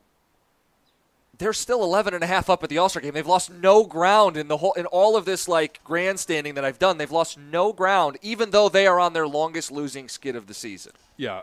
They're a team that is going to be just fine, and we all hope that reinforcements are on the way, bullpen arms, a bat. I know everybody says right-handed bat. I'll take any bat that is more effective than Trey Sweeney, more effective than Parker Meadows. Matt Vierling. I'm not ready to throw Matt Vierling out. Okay. He needs more at bats. I think water's going to find its level, but I do think that they need some reinforcements. So we are not dwelling on the Tiger performance from the All-Star game, but there are 2 things to come from last night, one that John wants to implement immediately, and one that I want to put in the game of baseball starting Friday night. It's 97-1.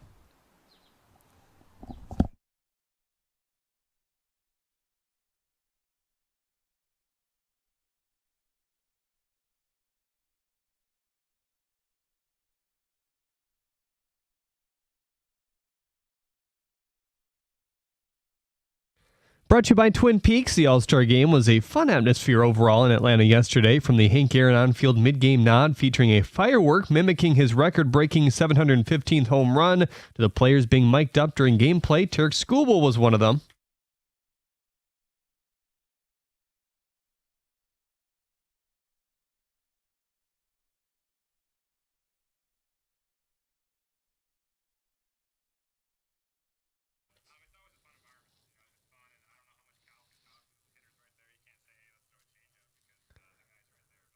Skubal won the first ABS challenge in All-Star history as well in the first inning, where he gave up 2 earned runs and 3 hits. He did retire the last 3 batters he faced. Tiger hitters didn't see the same success as the NL. They were 0 for 8 with 3 Ks. The game itself culminated in a swing-off featuring 3 homers by Kyle Schwarber, 7-6, the NL won. The Jets have been busy this offseason. They let go of QB Aaron Rodgers, hired away Lions defensive coordinator Aaron Glenn, locked up Garrett Wilson earlier this week, and have now inked Sauce Gardner to a 4-year, $120 million extension, which will make him the highest-paid corner in league history. At the Corwell Health Sports Desk, I'm Jeremy Otto. For more, go to 97.1 The Ticket or Odyssey.com.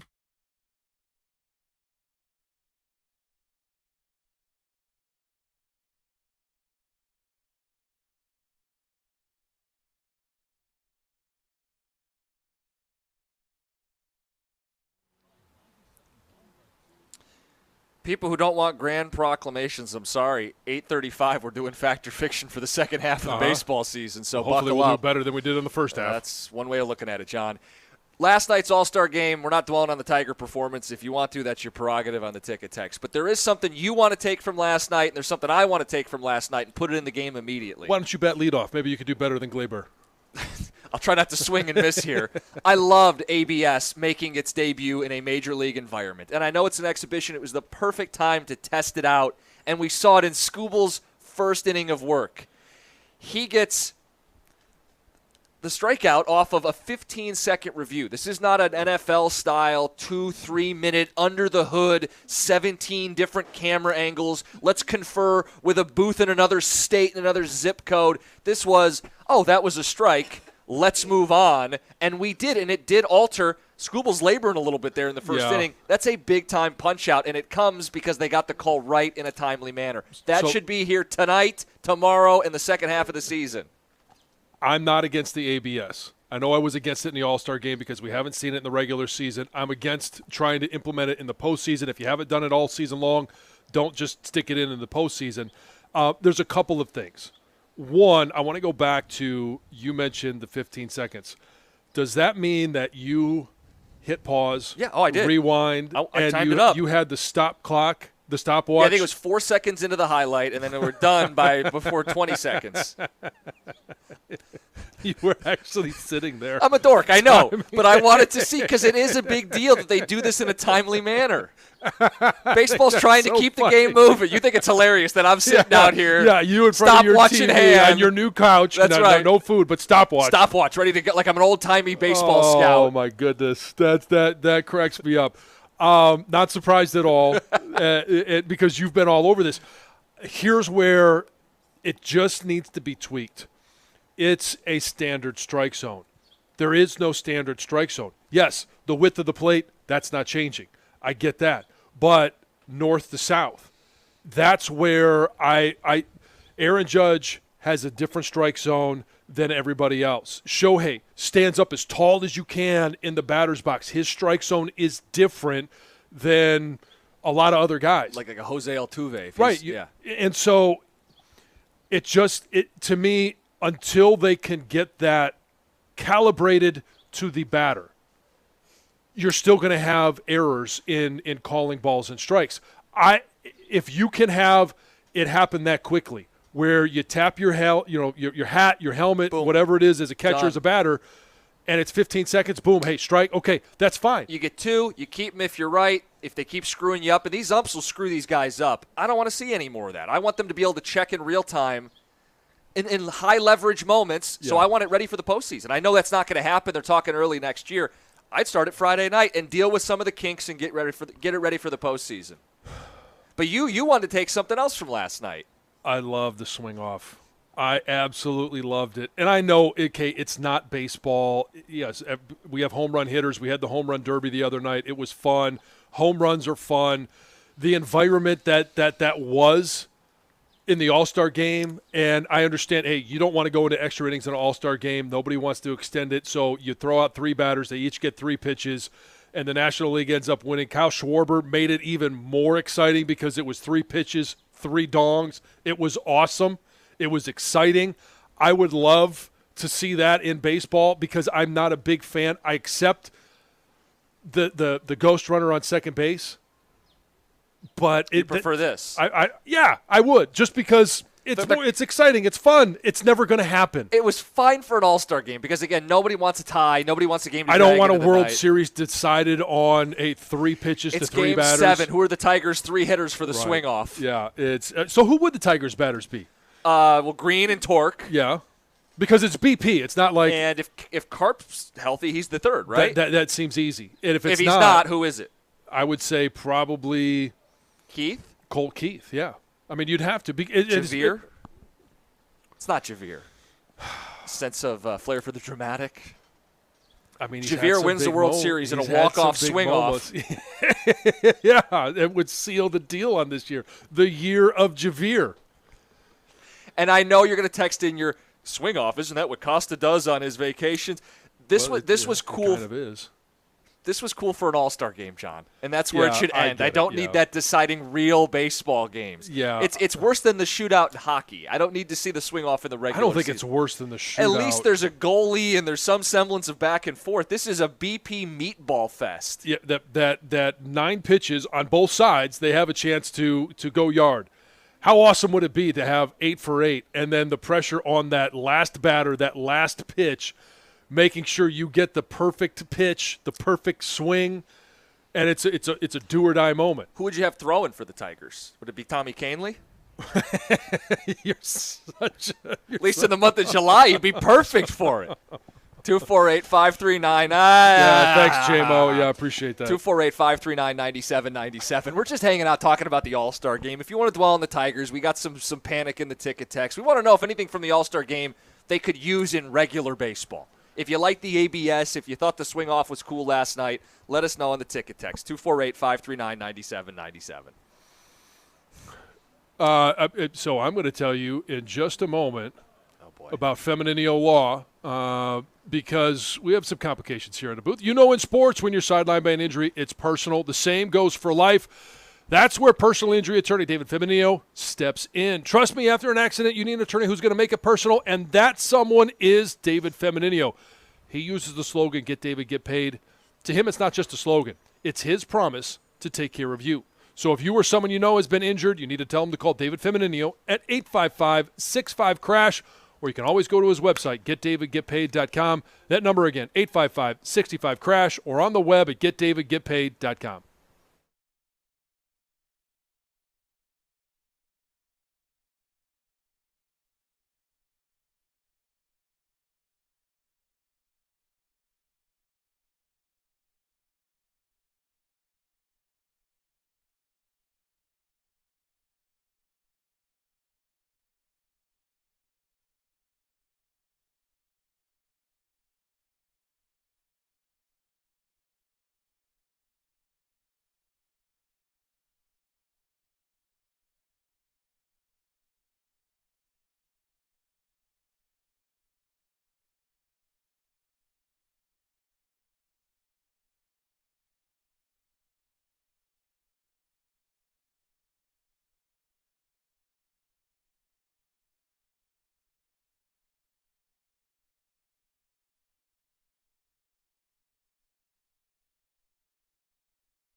Sitting in a press box at Michigan in Trumbull, John is pretending he's Ernie Harwell Yes, all I day. am. All day. This is amazing. This is awesome. It's so cool. Living out a dream. We got this ballpark in front of us. The middle school combine will start at 9. And, John, I'm curious, could you break a 6-second 40 if you ran it today? Oh, yeah, I could break 6. Well, you ran a 5.3 back in the day. Yeah, well, so when you're slow, you don't get a whole lot slower. Oh, okay. But I mean, the setup is cool. They've got all of the the sensors set up for the 40. So all of these kids are going to get a 10 split, a 20 split, a 40 split. When they do the short shuttle, they're going to get the 5, 10, 15, all of those different splits as well. I mean, the technology that they're using it's advanced technology, and it's really cool that these kids are going to get the experience. For those that are doing it for high school or for recruiting purposes, they'll have numbers that they'll be able to put next to their name. And just being down here, like having the baseball field is what it is. It's cool to begin with, but then having it? Yeah, and having the lines for the football field on here, and the demand was there. They've expanded. It was supposed to be just a middle school. Now it's younger kids, older kids. Yeah, I think they're taking even maybe first graders all the way up through 3rd or 8th graders today at the Combine. A couple quick ticket texts. You mentioned advanced technology. ABS, I want it in Baseball Now. I saw it last night. I loved what it looked like in the All-Star game. Texter says they are adjusting it to height right now. The width stays the same. The height is being adjusted per batter. Oh, okay, so that now you want to fine-tune it, fine, but this, yes. As I understood it, during spring training, it was a basic, north to south. The height was basic, and it didn't adjust for the batters. Ticket It's the texters proper say John thickness talked. and length. Yes. Yes. Ticket text says John likes the swing off because it's fun and it's meaningless. If the Tigers lost back-to-back games and swing offs, it wouldn't quite be that fun. No, I agree. Are you bringing back Ken Maeda for the swing off? Tom in Flat Rock. Yeah, I mean, he could serve up a couple of meatballs. He certainly could. And, the swing off, this one says, I missed it. I enjoyed it because people missed the old-style home run derby. It kind of reminded them of that. Yeah, sure. And the environment that it was as well was, I mean, that place was packed. It was a great place to have the All-Star game. Atlanta did a tremendous job. Okay, atmospheres. We want to spend a couple minutes on this. We got our second half Factor Fiction at 8:35. We'll get to Heather's News. But I wanted to get your thoughts on the Detroit News ranking of all the Big Ten stadiums. Now, I know you haven't been to some of the new ones. Right. But you've been to, what? I've been to probably 14, 15 of these, yeah. So Angelique Shingalis, we like her, Detroit News. She ranked 18 Big Ten football atmospheres. I want to go through this and just get your feedback as we go, all right? Yep. Number 18, dead last, worst environment is Northwestern Medicine Field at Martin Stadium. So they're building a new Ryan Field on the old location. So this is their temporary location. I understand why she put it last. I don't agree, even though it is still lakeside. It's kind of cool. It's very cool. I think the new Ryan Field, I love the atmosphere at the old Ryan Field. And if you're a visiting team, you probably love it because you sell more tickets no matter who it is than Northwestern sells. I like the fact that they're adjusting their new stadium to that fact. It's only going to be 35,000 seats. They don't sell out often. The atmosphere, I think, will be much better at the new Ryan Field, and there is no better view. Well, I'll say there is a comparable view in the Big Ten, but when you're in the press box at Ryan Field or you're at the top of the stadium, you see Lake Michigan. You could see a little bit of downtown Chicago. It's a great atmosphere. I wouldn't have put it 18. I would put 17, 18. And that's Rutgers Shea Stadium. Yeah. It's awful. It's awful. It is not a college environment. It's just in the middle of the city, and it just is blah. Yeah, so it's blah. 16 was Maryland, and 15 is Purdue, one that I've been to. I've been to Purdue. It was nothing special. You saw the largest drum? World's largest drum. World's largest drum, yeah. And I've been there a couple of times, especially since Lucy goes there now. I try to get a game every year if it works out. Last year we went and saw Oregon play Purdue on our way to Champaign. They do a nice job, but, yeah, when you don't win, it's hard to have a great environment. Next up on the list, what's the next batch? Rose here? Bowl. Yeah. The Rose Bowl, and it's funny that this would come up today because we talked about the Rose Bowl. Man, it was yesterday or day before. I obviously played in the Rose Bowl, was there a couple of years ago when Michigan played in the Rose Bowl against Alabama. As a bowl game, this to me would be number one. And I've not been there for a UCLA game, but everything Only a I've matter of heard time. is that for a UCLA game, it is not at all like the experience that we have on January 1st. 13th is Memorial Stadium, Indiana. Yeah, Middle of the pack. It's middle of the pack. They've done some nice additions to the stadium in regards to they put the weight room is there. The facilities for their practice facilities are just outside. So they've upped their game, but it's still middle of the pack. Number 12, the Coliseum, USC. We'll get a chance to go there this year. I have not. This feels like it's too low. Having never been, I would have assumed this would be higher. Yeah, I mean, yeah, and again, some of it has a lot of people love the fight song. Like, I'd put it ahead of number 11, which is Michigan State. Michigan State. I've been to Michigan State. It's fine. Yeah, when they're winning, it is a great environment. But, like, the actual stadium itself is kind of old and yeah, it is down. old. But God, I like old stadiums. I do too, and there's one that I've been to that's really old that I love. Yeah. But the Spartan Stadium is as someone who's been to Spartan Stadium and hasn't been to the Coliseum, maybe I'm romanticizing the Coliseum, but there's your team's just outside the top 10. Number 10 is Minnesota, Huntington Bank. They did a really nice job of making this a little bit smaller.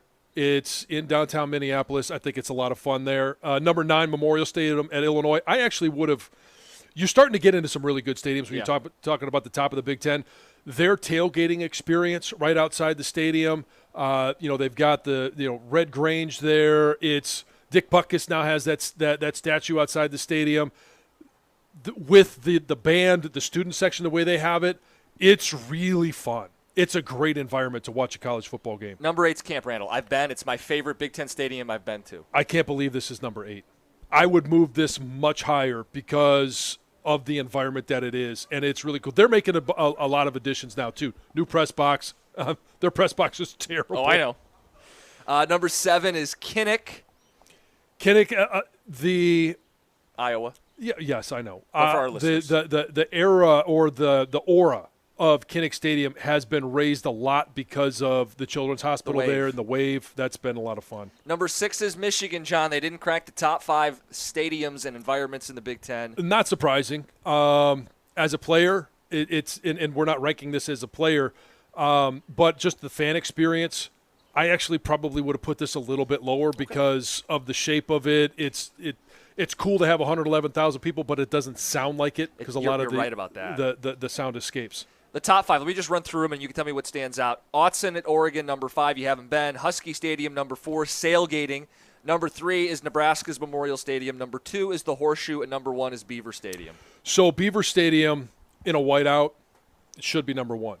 Beaver Stadium in the middle of the afternoon, not so much. I probably, and this is it's going to sound very bad coming from me. I think the best environment is actually I know they call it the Horseshoe. It looks more like a toilet bowl from above. Yeah. Is in Columbus. No matter the time, and I've been there for other games other than just the Michigan game at noon. It's a great environment. Memorial Stadium, I would have bumped that one down simply because there's not any vitriol there. They're too nice. They're really nice. And it's a great trip. Husky Stadium is the other one that I said is comparable to Ryan Field. With the views. I mean, that sailgating, the lake right there, it's awesome. All right. Thought you'd be the best person to run through this with. You've been to damn near all of them. Yep. Let's get to Heather with the news. Well, we've been talking a lot about the new Superman movie, and a lot of people have flocked to theaters to see the movie, including legendary sports radio personality Mike Francesa, who didn't like it, I guess you could say. So on his podcast Monday, he tore into the film, calling it pure torture.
Well, Yeah.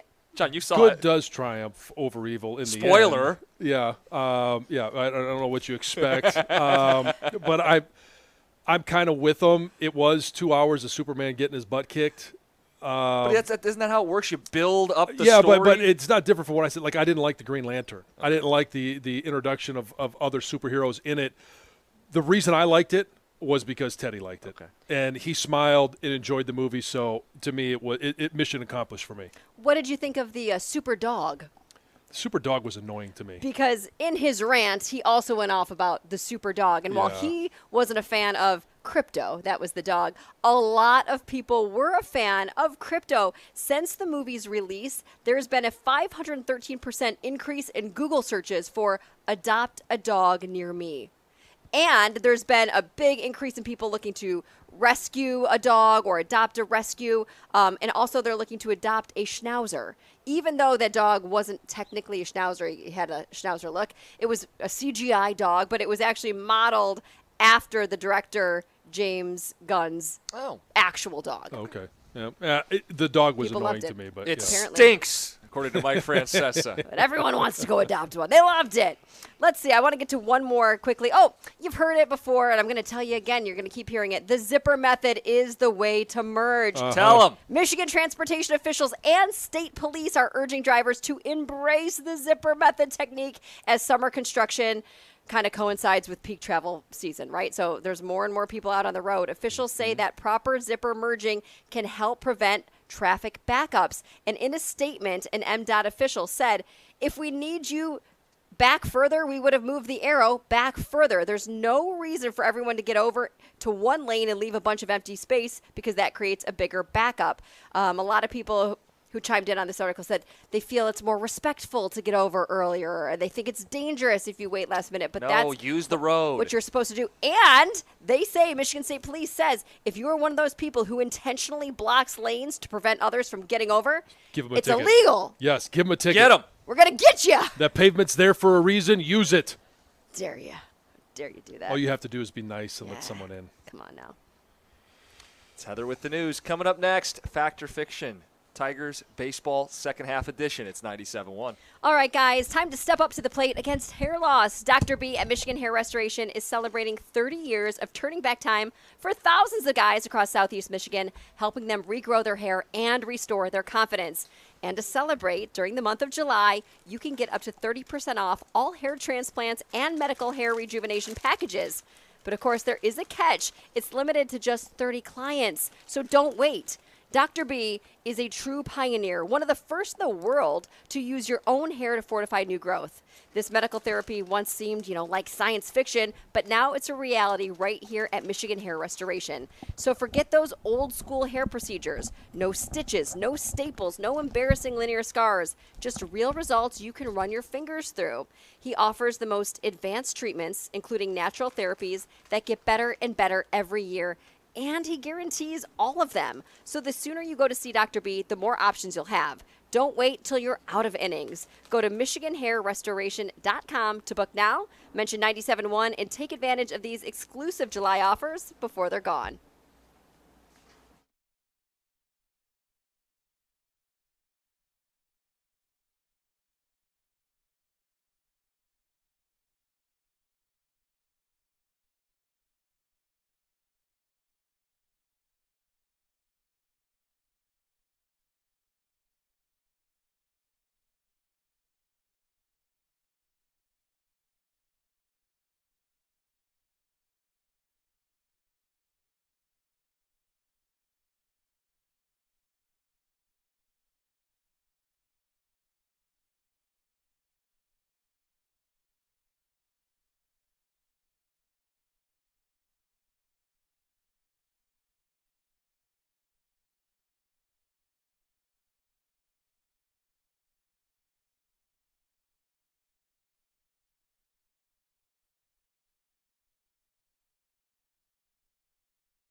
sports betting updates for pivotal games as they happen live. Get the latest on in-game prop bets, DFS, and more. Bet MGM tonight, weeknights 7 till 11 on the Bet 1270 and the Odyssey app. 97.1 The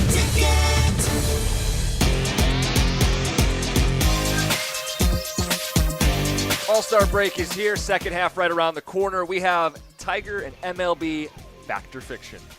Are you guys really sure you want to do this after the first half performance? Can't be Our worse. first half performance, I mean, it can't be worse. So, yeah, I think we got to be better at this. All right, let's roll. The Tigers will add both a bat and an arm at the trade deadline. Fiction. I'm certain they'll add an arm. I'm not certain they'll add a bat. This is fact. They will add both. I don't think it's going to be the bat that everybody wants, and that's obviously Eugenio Suarez. I do think they'll add a bat, certainly add an arm, and I don't think it's out of the realm of possibility that it might be a couple of arms in the bullpen. All right, Tarek Skubal will win back-to-back Triple Crowns and Cy Youngs. I say this one is fiction only because I think he wins back-to-back Cy Youngs for the American League. I don't think he wins the Triple Crown. Which one gets him? I think it's the ERA. I don't. Really? Yeah, but Paul Skeens? No, this is the American League Triple Crown. Oh, I thought it was for all of baseball. Just the AL, right, Tom? That's the way I took it. Oh, okay. Oh, if it's just the AL, so right now he's tied with what that changes my answer. Okay. Then yeah, I think he does win both. I thought it was for the entirety of baseball, and he was competing with the National League teams as well. I do think he wins the Triple Crown then. So it changed my answer. Okay. I went fact because I didn't want to be wrong twice. I said he wouldn't win back-to-back preseason. I at least want to hedge my bets here. He's having an even better year than he had last season. He's every bit as dominant as JV was. Yeah, I think he gets it done. Paul Skeens will finish with twice as many losses as wins. This is fact, and it's laughable that this is where he's at. He's 4-8. Pittsburgh gives him no run support. How about this? He has a WAR of 4.8, and he's only won 4 games. Yeah. Explain how that's possible. Pittsburgh is how that's possible. Well, Pittsburgh is how that's possible, but I think this is fiction. He's going to continue to pitch the same way he's pitched, and at some point, I'm not going to say the faucet turns on for that team offensively, but I do think he gets more run support. And sometimes we talked about this with Reese Olson last year. No run support. He was pitching really well, and it kind of flipped this year. So, yeah, I do think that he gets at least, I don't want to say average, but close to below average. He doesn't even need average run support to be able to get these wins. So I think he does end up with more, well, not more wins than losses, but he doesn't double up the losses on wins. Okay, Costa's boy, Alex Bregman, and the Boston Red Sox will make the playoffs. I say this is fact. And I think it all started with that Devers trade. It was addition by subtraction. For whatever reason, when they brought Bregman in, and it created this whole drama between Rafael Devers, and the Boston Red Sox, I just think that there was something wrong in that locker room. Now that they've removed that issue, they're playing really good baseball. And now that Bregman is back, they add a bat to that lineup. I mean, they've won, 10 in a row. I think they have the mojo at the end of the season like the Tigers had at the end of last year. It's just happening sooner for them. Yeah, I mean, this is real what's going on right now. 10 in a row going into the All-Star break. Bregman is healthy, and they don't have Devers, the black hole, in the field and in the clubhouse. This is a fact. Bregman. The LA Dodgers will finish with the best record in baseball. Fact. They are only going to get stronger. I expect them to be aggressive at the deadline, specifically targeting pitching. They're also going to get some of these arms back, whether it's Sasaki or Snell or just Shohei throwing more than an inning or two. They'll get him ramped up, and they will continue to roll. Best record at the end of the season. Oh, so you, like the texters, think that the Tigers are done. They're cooked.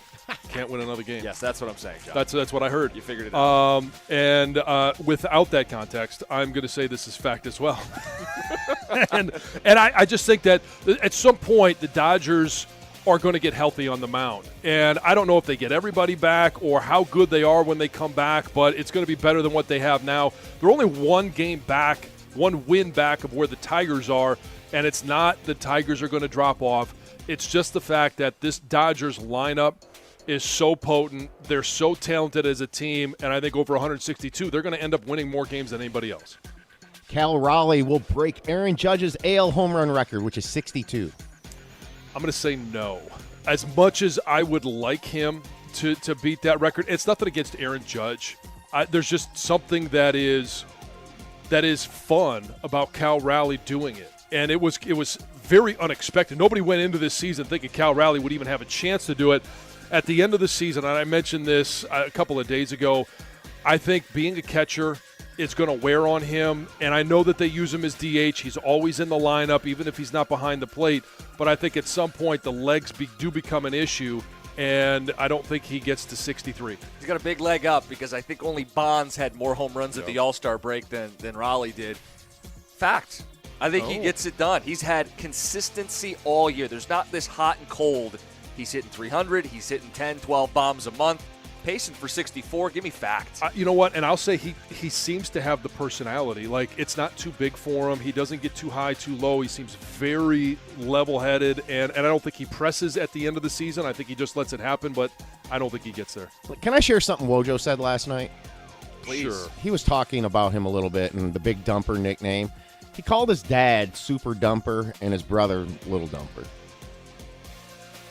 Wojo said that, or Yeah. Cal said that? No, Wojo did on his show last night. Brilliance of Wojo. Sure. I guess not. I don't know. Jeez, guys. Super Lighten up a dumper. little bit out there. Spencer Super Torkelson dumper. and Riley Green will finish with 40-plus home runs each.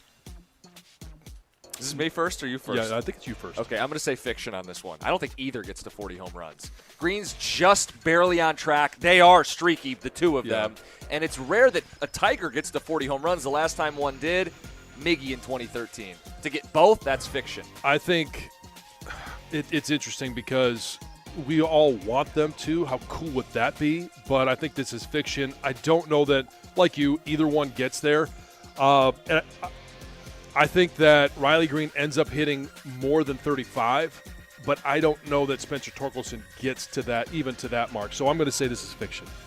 The Detroit Tigers will win the division by 10-plus games. Up 11.5 now, John. Up an 11.5 now. I'm going to say this is fiction. And only because when they get to the end of the season and they start saving arms, they start managing innings, I don't think that they end up winning the division. They win it comfortably. I don't think they ever get to 7 games or 8 games, but I think it's going to be right there at 8 or 9. I just don't know that they win it by that much. They'll be a above 500 club from here on out.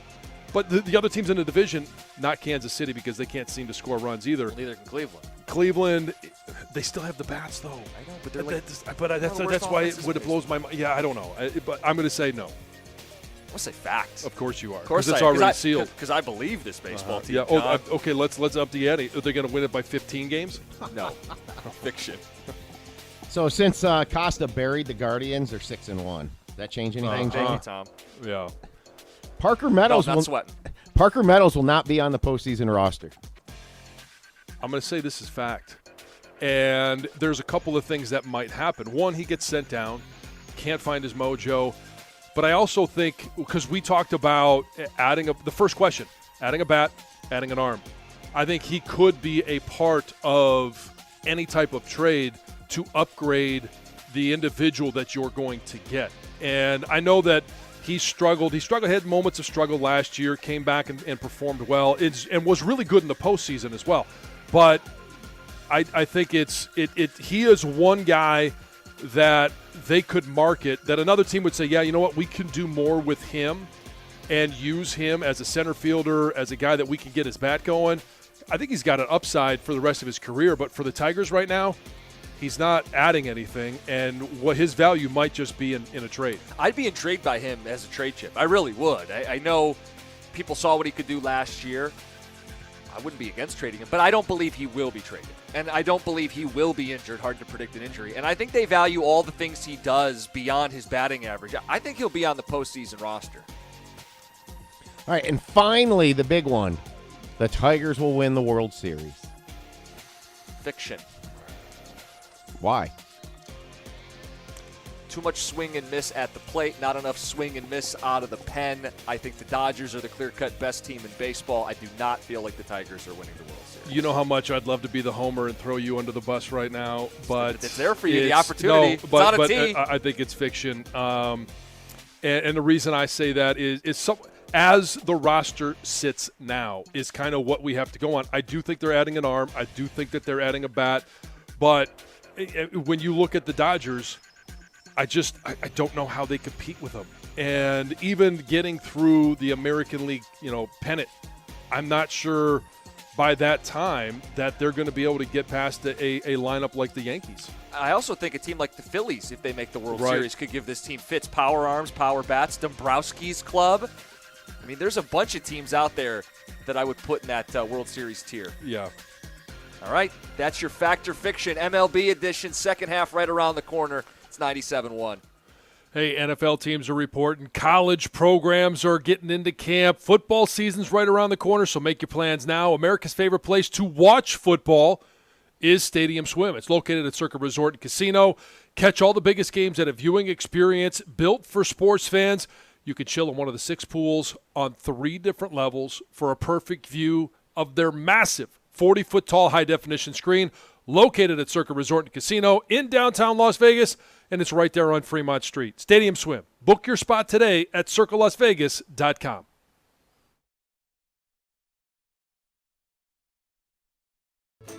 This traffic report sponsored by Phillips Sign and Lighting. A look at the roads, and we still have a crash on 275 southbound after Plymouth. Left shoulder blocked. Northbound, though, still pretty heavy from Michigan Avenue to the M1496 interchange. On M14 eastbound after Beck Road, close to Sheldon, we have another crash blocking the left shoulder, and a crash reported around the Madison Heights-Troy border. This is on 14 Mile at John R. If you're on 14 Mile, you can use Maple or 13 Mile.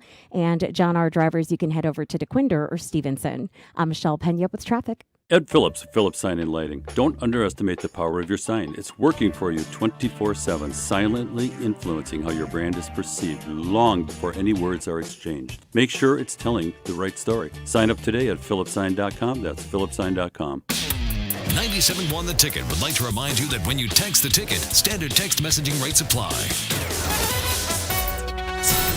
This Odyssey.com Sports Minute is brought to you by Northville Lumber.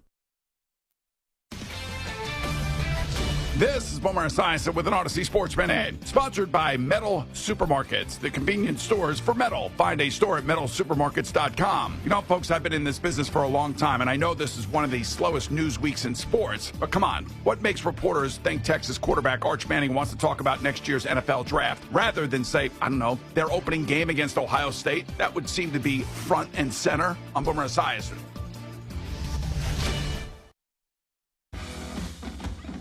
When you've got real work to do, Metal Supermarkets will help you get it done fast. With a huge variety of metals in stock, we can help no matter what job comes your way. And all it takes is a few clicks. We make buying metal online easy so you can spend less time shopping and more time getting things done. Metal Supermarkets, the convenience stores for metal. Place an order online today at metalsupermarkets.com. If you could hear Old Spice Fiji Antiperspirant, what would it sound like? First, you'd start with Fiji Antiperspirant's amazing scent of palm trees. Add pure notes of fresh coconut and layer on 24/7 odor and sweat protection. You won't hear any dyes or parabens because with Fiji, you won't have any. So while your regular antiperspirant sounds like this, Old Spice Fiji sounds like this. Sounds like it smells amazing.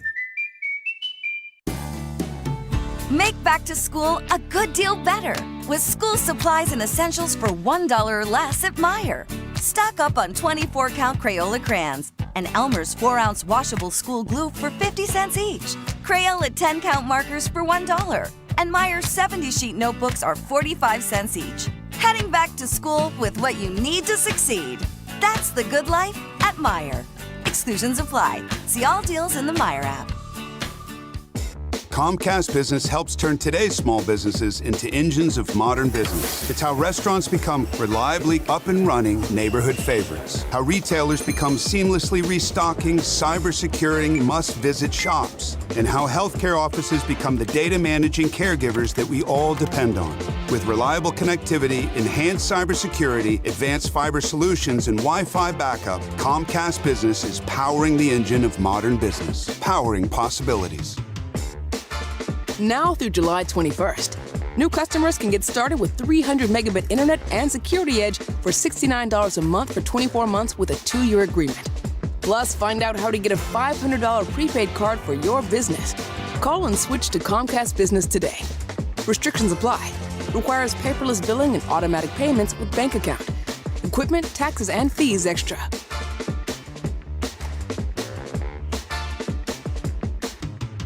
At Michigan Slip and Fall Lawyers, we protect people hurt in slip and fall accidents. The only law firm in Michigan specializing in slip and fall accidents, we've recovered millions for our injured clients. If you've been hurt in a slip and fall, go to falllaw.com for your free consultation.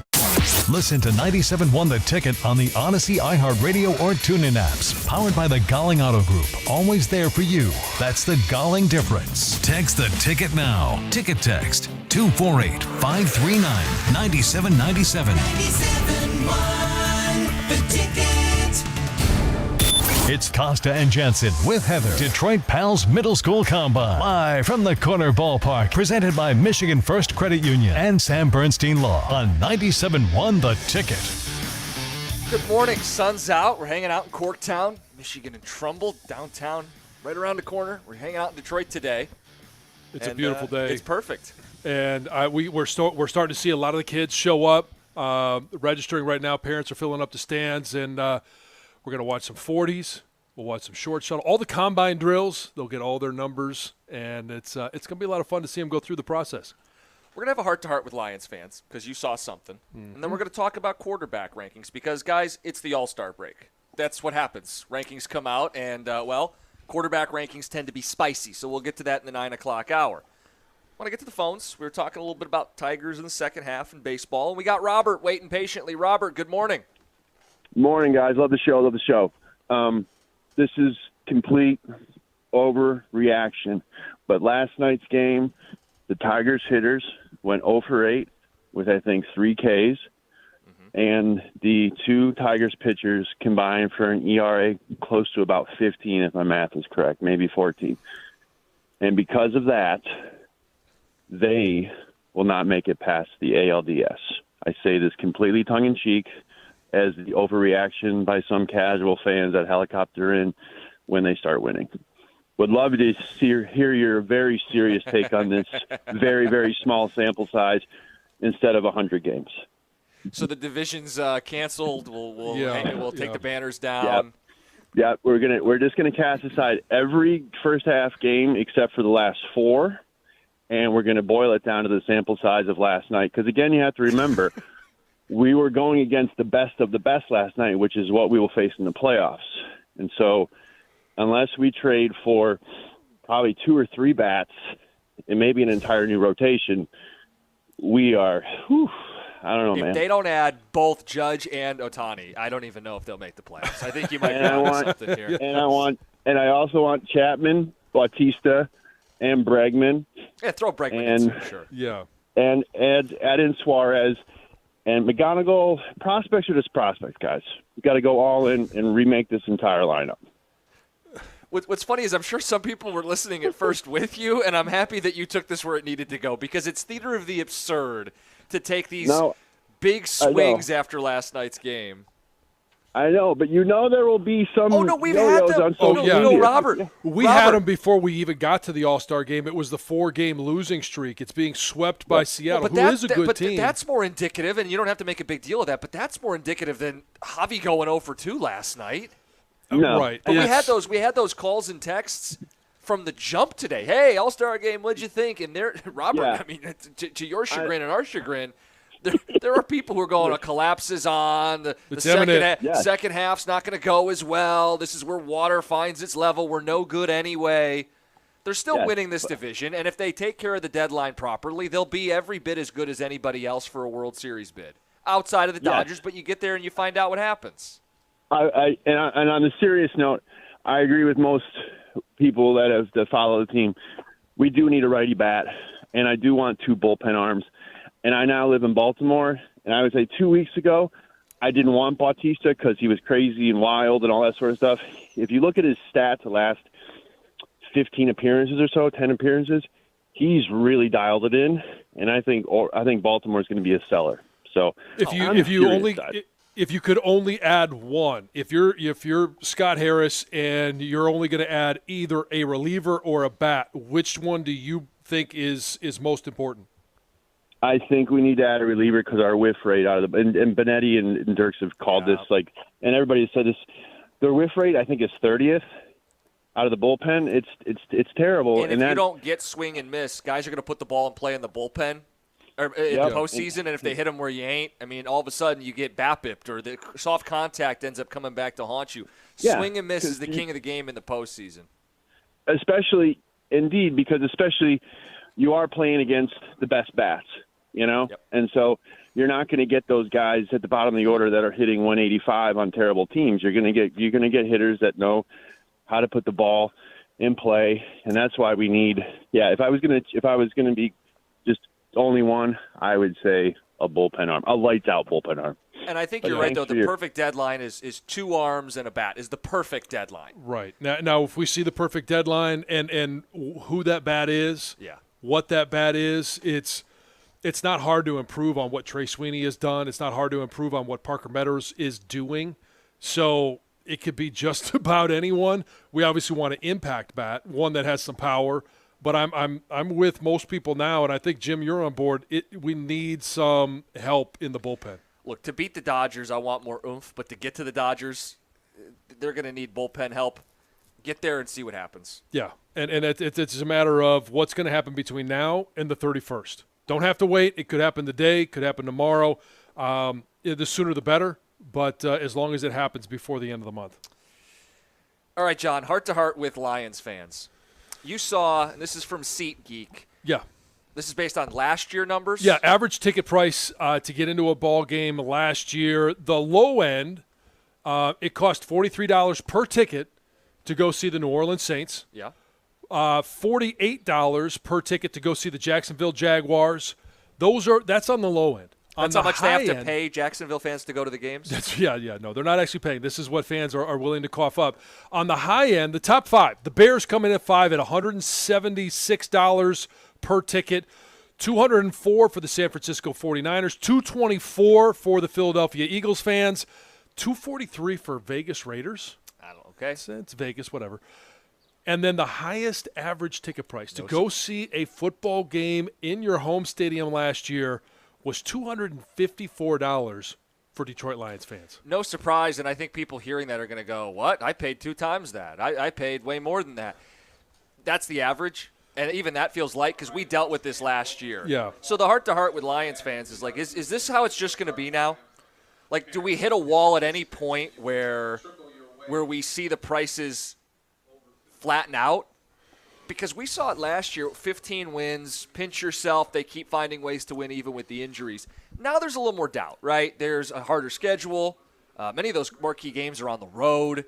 You have questions on the interior of the offensive line, the new coordinators, the pass rush opposite Aiden. Or is nothing going to stop this runaway train? Because it's up to us. This is secondary. This is secondary market. This is not the Tigers price, or this is not the Lions pricing out fans. This is fans pricing out other fans. So heart to heart, guys, is this just what it's going to be? It is. It's just what it's going to be because even though the excitement that we had going into last year, maybe it's not as high this year because of the way last season ended, and everybody is simply just waiting for the postseason.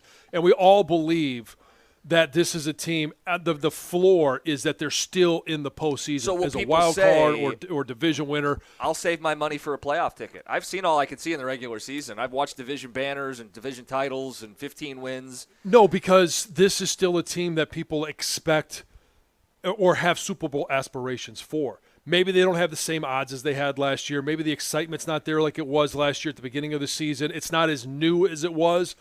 But I think people still think this is a Super Bowl team. And what do people want to be able to say years from now? If at the end of this football season they are Super Bowl champs, I was there on the very first home game against the Bears. I saw him face up against Ben Johnson. I was there against the Cowboys. I was there against Tampa. They want to be able to say that they were there for those moments, that they had a share in the live experience of watching the journey of this team. And I don't think I haven't changed my expectations yet since Frank retired. But nobody said that this is going to be a 15-win team. I don't think anybody expects this team to go 17-0, 16-1, 15-2. But it doesn't matter. It doesn't matter. It's just getting to the postseason. But people still want to have a part of that live experience, knowing that at the end of the season it could end in a Super Bowl championship. Look, it's a supply and demand question, and the supply is the same supply as it was last year and the year before, but demand has gone through the roof in Detroit right now. And it's fans sticking it to other fans, jacking up the prices because they can, because the demand is there for this. And if I'm going to a game, right, Lisa and I want to go. Maybe we want to take the kids to a regular season game. If as a family of four, and we're more than that, but if we just decided to buy 4 tickets, the average price is going to be a grand just to get in the door. Yeah, and then you're still leaving kids at home. Yeah, I mean, as Lions fans, are you getting priced out? You got to power rank your kids like it's the power surge. Yes. Who's making it to the game this week? Yeah, who's going to make the cut? Who do I want to spend the money on? And there is a power ranking. So let us know, too. Wait, there is? Oh, yeah, there's always a power ranking. And it shifts every day. Oh, okay. It definitely is. But we're going to have 2 that are out. They're going to remove themselves from the power ranking. Yeah. Yeah. How big a pain in the butt were you at home? Are you doing what you're supposed to be doing? Do you deserve to go? Oh, you should post it like on a whiteboard and have them compete. Yes, that would be awesome. But no, I don't post it. Oh, it'd be great. But if asked, I will give them the rankings. Yes. 248-539-9797. So it's just a question for Lions fans. Is this just how it's going to be? Should people brace themselves for another season with the highest secondary market ticket prices in the game? We'll get to the golf stuff, the quarterback rankings, the execs in the sport. Where do they put the top 10 quarterbacks? It's 97.1. WXYT FM and WXYT HD1 Detroit. 97.1 The Ticket. Always live on the free Odyssey app. Sports headlines. Live from the Jamie Samuelson studio. This is 97.1 The Ticket. Brought to you by Northville Lumber. Tiger All-Stars were 0 for 8 from the plate in the game in total. Tarek School won the first AB Challenge in game history.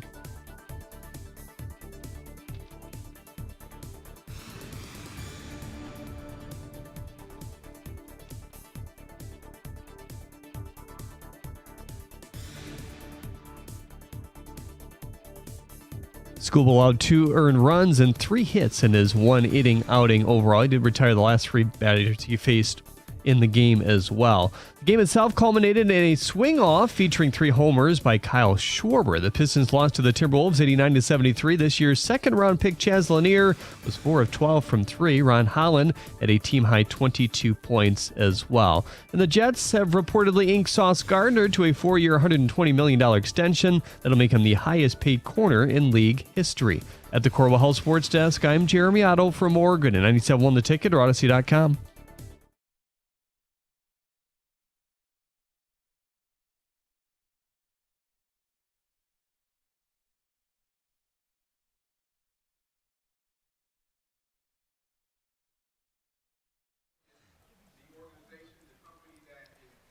NFL execs, coaches, and scouts ranked the 10 best quarterbacks in the NFL. This is what you do in the All-Star Week. Lists come out. Mm-hmm. Where's Goff checking in? What do they have to say? Did they screw it up outside of Goff?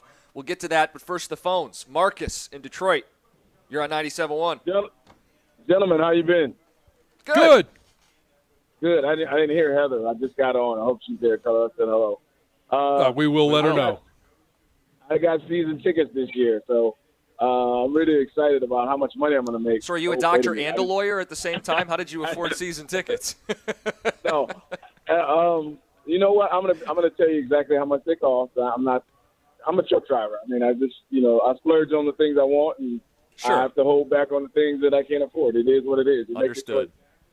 But in this situation, I'm probably going to make money because me and my brother got tickets. We've decided we're only going to go to 5 games. We'll sell 4 because that's what they said the fine line is. If you sell 5, you run the risk of losing your spot. So we've already decided to give up the Bears game and Thanksgiving, and I've been offered $700 a piece for each ticket. That's $2,800 for the 4. We only paid $4,200 for the season, and we're sitting in the lower level. We're not sitting in the upper level, so we did pretty good. I would say so. I would say, yeah. It's a great business move for you. So you're going to be going to Lions games for free. For free. I don't say that out loud. On the back of other Lions fans. Yeah, I don't want nobody calling me, telling me I need to give up my season tickets. I'm not a real fan or any of that. No. Because I know the Cowboys fans are going to want my tickets too. Yes. And I know which games I'm willing to give up and which games I'm going to. Plus, I'm ponying up the big money to go to Washington, Baltimore, and Cincinnati. So it goes both ways. Oh, Marcus, I'd never call you a fake fan. I mean, these No, are big money decisions. Oh, yeah, these are business decisions. Right. Well, you guys know me. I mean, I've been in this for a while. So. Yeah. Anyway, it's good talking to you. I haven't talked to you guys in a while. I'll say we missed you. Thanks for calling back in just in time for football season, Marcus. Appreciate it. Let's get to Chris in Pontiac. Chris, you got some thoughts? Yeah, I'm not in Pontiac. I'm in Ipsy. Yeah, and I have some thoughts, and I think it kind of dovetails nicely with what the previous caller just had. So this 250 number from last year, that's the average price of all the transactions, right? Resale and direct from the Lions. And that also includes situations where ticket holders have to, like, panic and take a bath. So, for example, on the eve of the Monday night game against the Seahawks, I scored tickets for like $180, when originally they were going for like $4, right? Well, this year I tried to buy tickets to the Steelers game, and to get in the door from the Lions, not resale, verified from the Lions, it was like $350, $350 for the worst seat in the house. To get in the door, $300. Yeah, we heard. And I mean, last year especially, we were hearing stories like that. Yeah, it's not a marquee team. I mean, yeah, look, the Steelers are like a good franchise, but the Steelers are a bad football team right now. And so, like, you can only imagine what the primetime games are like, right? That was a Sunday 1 o'clock game. And I think at a certain point, you know, fans are going to have to say, like, enough is enough. Like, Rod Wood, the president of the Lions, came out and just flat out said the quiet part out loud. We're raising prices because fans are selling price at a premium, and we just rather sell the tickets themselves, sell tickets ourselves. And the prices are going to keep going up because Ticketmaster takes like 10% off the buyer and the seller. So, like, at some point people have to say enough is enough, and maybe even petition the Lions to, like, freeze the tickets. Well, I don't know. That's what we're kind of getting at is, like, when do we reach that point? Because Rod Wood did it because the secondary market was making all the money. Right. And the Lions said, well, we're going to get a bigger cut of it than the average Joes. But the reality is the average Joes are still able to skim off the top because demand just keeps going. And it can't go forever. But we wonder, when do you hit that point? And right now the games are events. They're the thing to do even if you're not a big football fan. It's the hot thing to do in Detroit is be around the Detroit Lions. And there's only 9 of them. And there's only, limited space, limited number of games. Yeah, and 8 of them this year. Yeah, and you know, the last guy talking about selling games, I mean, he can still do it as a profit because the game is still set up for him to capitalize on the demand. Yeah, and I'd argue that Pittsburgh game is going to be a big game. I'm not going to sit here and say that Pittsburgh is going to be any great team, but they have been traditionally a playoff team. And they're in their name. Well, and everybody wants to see Aaron Rodgers. They don't want to see him, but they want to beat him. They want Kirby Joseph to get the pick, and they want to shoot the video from their phone in the stands and high-five their buddies and brag about it all year. So it's a draw. Absolutely it is. Brad, you're next up. You're on 97.1. Hey, guys. How you doing this morning? Good morning. Good. Great. Hey, I want to just touch base with coming out of the All-Star break and who the Tigers should get for a trade. Why is nobody talking about the Texas Rangers? I mean, we get them right out of the gate. They got the number 1 ERA in baseball. They got the 4th worst batting average in baseball. They need a bat. We have a farm club. We need pitching. I was thinking, what are your thoughts on like an Eovaldi whose experience has won 2 World Series? I know he's got a no trade clause, but it's only a 3-year contract, including this year. So I just think if you come out of the gate, I mean, that's. Yeah, I mean, it'd be a huge swing, like you said. I mean, he's a proven performer. We've been focusing more on bullpen and bats. Yeah, versus a starter. My thought is this, though. Oh, I'm sorry. Go for it. No, why a starter?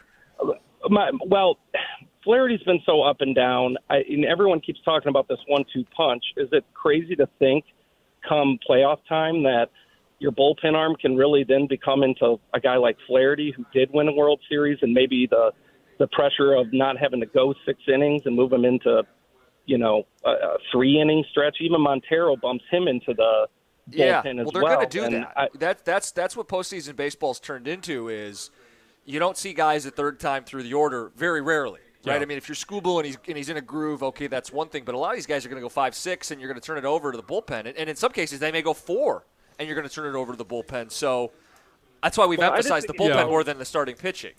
Because Evaldi may be one of these guys that could go a third time through the order, but And the Rangers are going to be one of those teams. They're going to wait and see how the first week here out of the break goes because they're only 3.5 back in that wild card spot. Boston's been hot. Seattle, obviously, we know what they finished with, those 3 in a row against Detroit.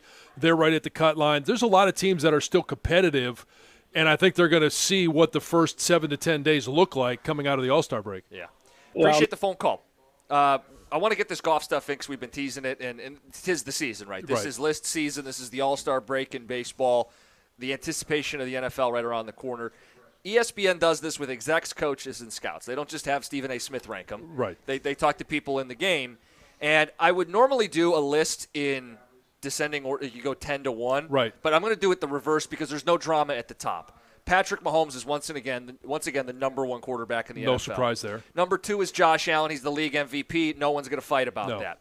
Number 3 may raise an eyebrow. It's not Lamar. It's Joe Burrow. I think they got this right, but that's 3 and 4. I would put Lamar at 4. Okay. And simply because I know he hasn't won in the postseason. Joe Burrow has been to a Super Bowl, but his team hasn't been in the playoffs the last 2 years. And they've started off slow each of the last 2 years, haven't been able to recover. If we're sitting there giving Lamar a hard time about not winning in the postseason, at least he's won in the regular season, and he is a 2-time MVP. Number 5 is Jaden Daniels, which feels premature after one very spectacular rookie season. To have him 5, that was the first big issue to me. Number 6 was Matthew Stafford. Yeah, I don't know that anybody's Super Bowl champ, but this is not his peak anymore. Right. Number 7, Mr. Overrated and underrated himself, Justin Herbert. Yeah. Are you conflicted on where he is at 7? I think 7's a little high.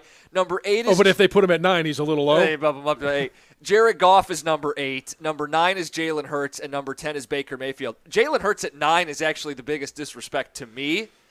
Goff, I think you could push him up a spot. I'd have him at... We've talked about this, back end of the top 10. Yeah, I mean, and so you're splitting hairs if you're saying at 7 or at 8 or at 9 because you're all in the same tier of quarterback. I have the same issue as well. Jalen Hurts just won a Super Bowl. Been to 2, outplayed Mahomes in the first, and just won his second Super Bowl. Yeah, and I know that there's a lot of pushback. I had this pushback early in the season last year, his turnovers at the beginning of the season. Yeah. He was costing his team. But he was the quarterback of a team that found a way to be hot at the right time at the end of the season. They got better throughout the course of the season, and a part of that was because Jalen Hurts got better throughout the course of the season, protected the ball better when it mattered most. What cost Jared Goff? I was just going to say, if I'm an Eagles fan, I go, why is he behind Goff? You want to argue, Hurts is a product of a great O-line and a run game. Spider-Man great game. O-line, yeah. Look in the mirror, and the difference would be Hurts didn't turn the ball over in the playoffs and did win in the Super Bowl. Yeah, so I would bump up Hurts to 9. From 9 to 8. Sorry, 9 to 7. Mm-hmm. I would keep Goff where he's at. I would move Justin Herbert back. And would you even have him in the top 10, Herbert? So, number 10 is Baker Mayfield. You start to drop off a little bit at that point. The others receiving votes were Stroud, Love, Murray, Purdy, and Dak. And you're talking about guys that have all been very inconsistent. Yeah, Herbert's probably in that inconsistent. group. Yeah, I think Herbert's in that group. So, I would probably keep Goff where he's, and it's not a sign of disrespect. You're top 10 quarterback. And I know everybody says, well, you can't win you can't win a Super Bowl with Jared Goff. Well, let me know if any of those guys that are ahead of him are available. Okay, right. So you're not upgrading your quarterback. We'd have Hurts ahead of him. You're not getting Hurts. Stafford famously traded for one another. Yeah. Jaden Daniels unavailable. And Daniels came here and outplayed Goff, so it's a little prisoner of the moment, but that's part of why he's there. You're not getting Lamar, you're not getting Burrow, you're not getting Allen, you're not getting Mahomes. Yeah, and you got to put Jaden Daniels somewhere, right? And he did beat Jared Goff, head-to-head last year. They did make it to the NFC Championship game. So I want to see it done 2 years in a row. They've improved their offensive line with Laramie Tunsil. They've got some issues going on right now with contract situation. They did sign Deebo Samuel. What he's got left in the tank, who knows? Yeah. But they're doing the things that they've got to do to support Jaden Daniels to give him the opportunity to have a good second year. As I'm looking through this, I think I would have Goff at 8. It would just be a different 8. I'd have Hurts flipped with Herbert. Right. And the only guys ahead of – what makes this interesting is that this is not a media personality that's putting this together. No. You mentioned it's not Stephen A. Smith screaming not at us. McAfee going, with the cutoff T-shirts. No, this is coaches. This is personnel department. This is individuals in the know that are evaluating every single player every single week. They put him as number 8. I think they got it right. I think he has a chance to play himself up. But then that's just a matter of go out there and win your team a Super Bowl. Be big in the biggest moments.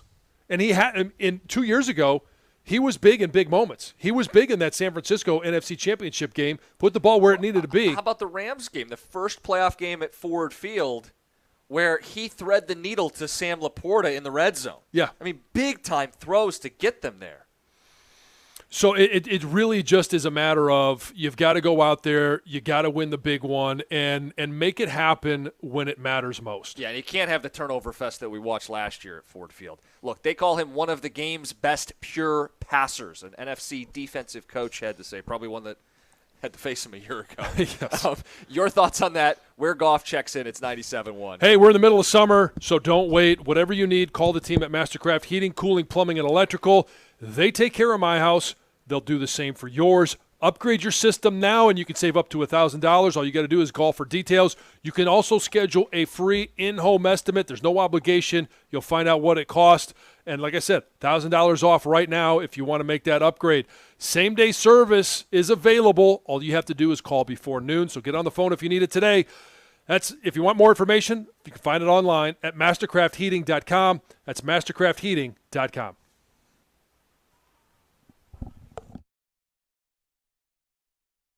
Look at the drive this morning. We still have a couple of crashes, one of them in the work zone, I-75 southbound at Clark Street in southwest Detroit. Right lane is affected and a little bit of a backup behind it.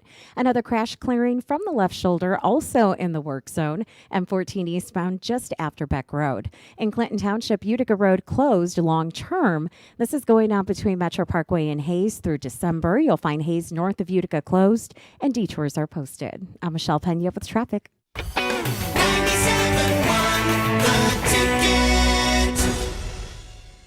Rachel Cherrick, office manager for Kids First Pediatrics, selected Applied Innovation to dispose of the office's medical waste. But that's not all. There's certain requirements that you have to follow. And so when I saw how quick he was on that, I was like, oh, well, what other services do you guys have? And then he told me that they also offer shredding services. So now you use Applied Innovation to empty your sharps containers and shred your documents. And Applied Innovation's billing is simplified. It tells you the weeks they came, how many bins they cleared. That's your total. I've never had an issue with my invoice in the last 3 years. Truly, ever. Applied Innovation, medical waste disposal, and secure shredding services. But communication is key, and that was one of the things that I love about Applied Innovation. And the bottom line benefit for Rachel? I have more time on my hands to work on other things that are important. Applied Innovation, medical waste disposal, secure shredding services, simplified billing. Call Applied Innovation today, 800-521-0983, or visit appliedinnovation.com. Roofman. He's the man. The Roofman. Call 844 for the man. Roofman. Hi, I'm Lucas with Roofman. In our third generation now, homeowners have trusted us with their roofs for over 63 years. To celebrate, we're offering 50% off installation through the end of summer and a complimentary roof turbo system. Our roof turbo system pulls air into your attic space and forces humid air out through your exhaust vents. This is a game changer for the health of your home and longevity of your roof. Call us at 1-844-4THE-MAN or check us out online at roofmanusa.com. When donating your car, you want to donate it where it will do the most good, and that's Mother Waddles. Rick Frazier here to remind you that not only is Mother Waddles Detroit's oldest and most respected car donation program, but that the Mother Waddles mission has also been helping the poorest of the poor for well over 50 years now. So if you have an extra car and you could use a great tax deduction, then put that old car to good use and donate it to Mother Waddles. Tens of thousands of satisfied car donors have enjoyed tax savings while helping Mother Waddles to help others. So please do your part and donate your car to Mother Waddles. Remember, folks, don't take chances with your car donation. Go with the leader, and that's Mother Waddles. Simply call Mother Waddles today at 313-WADDLES or donate your car online at motherwaddles.org. Mother Waddles, a name you can trust. Call today, 313-WADDLES. That's 313-WADDLES. This is the story of the one. As a lineman, he does whatever it takes to keep the power on in his community. And he wants a partner like Grainger who does the same. Grainger offers the professional-grade products he needs, from voltage detectors to harnesses to hard hats, plus fast...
They write 3 years ago, heck, even 2, putting Goff in the top 10 was a bold move. Now, it's rare to find a ballot without his name on it.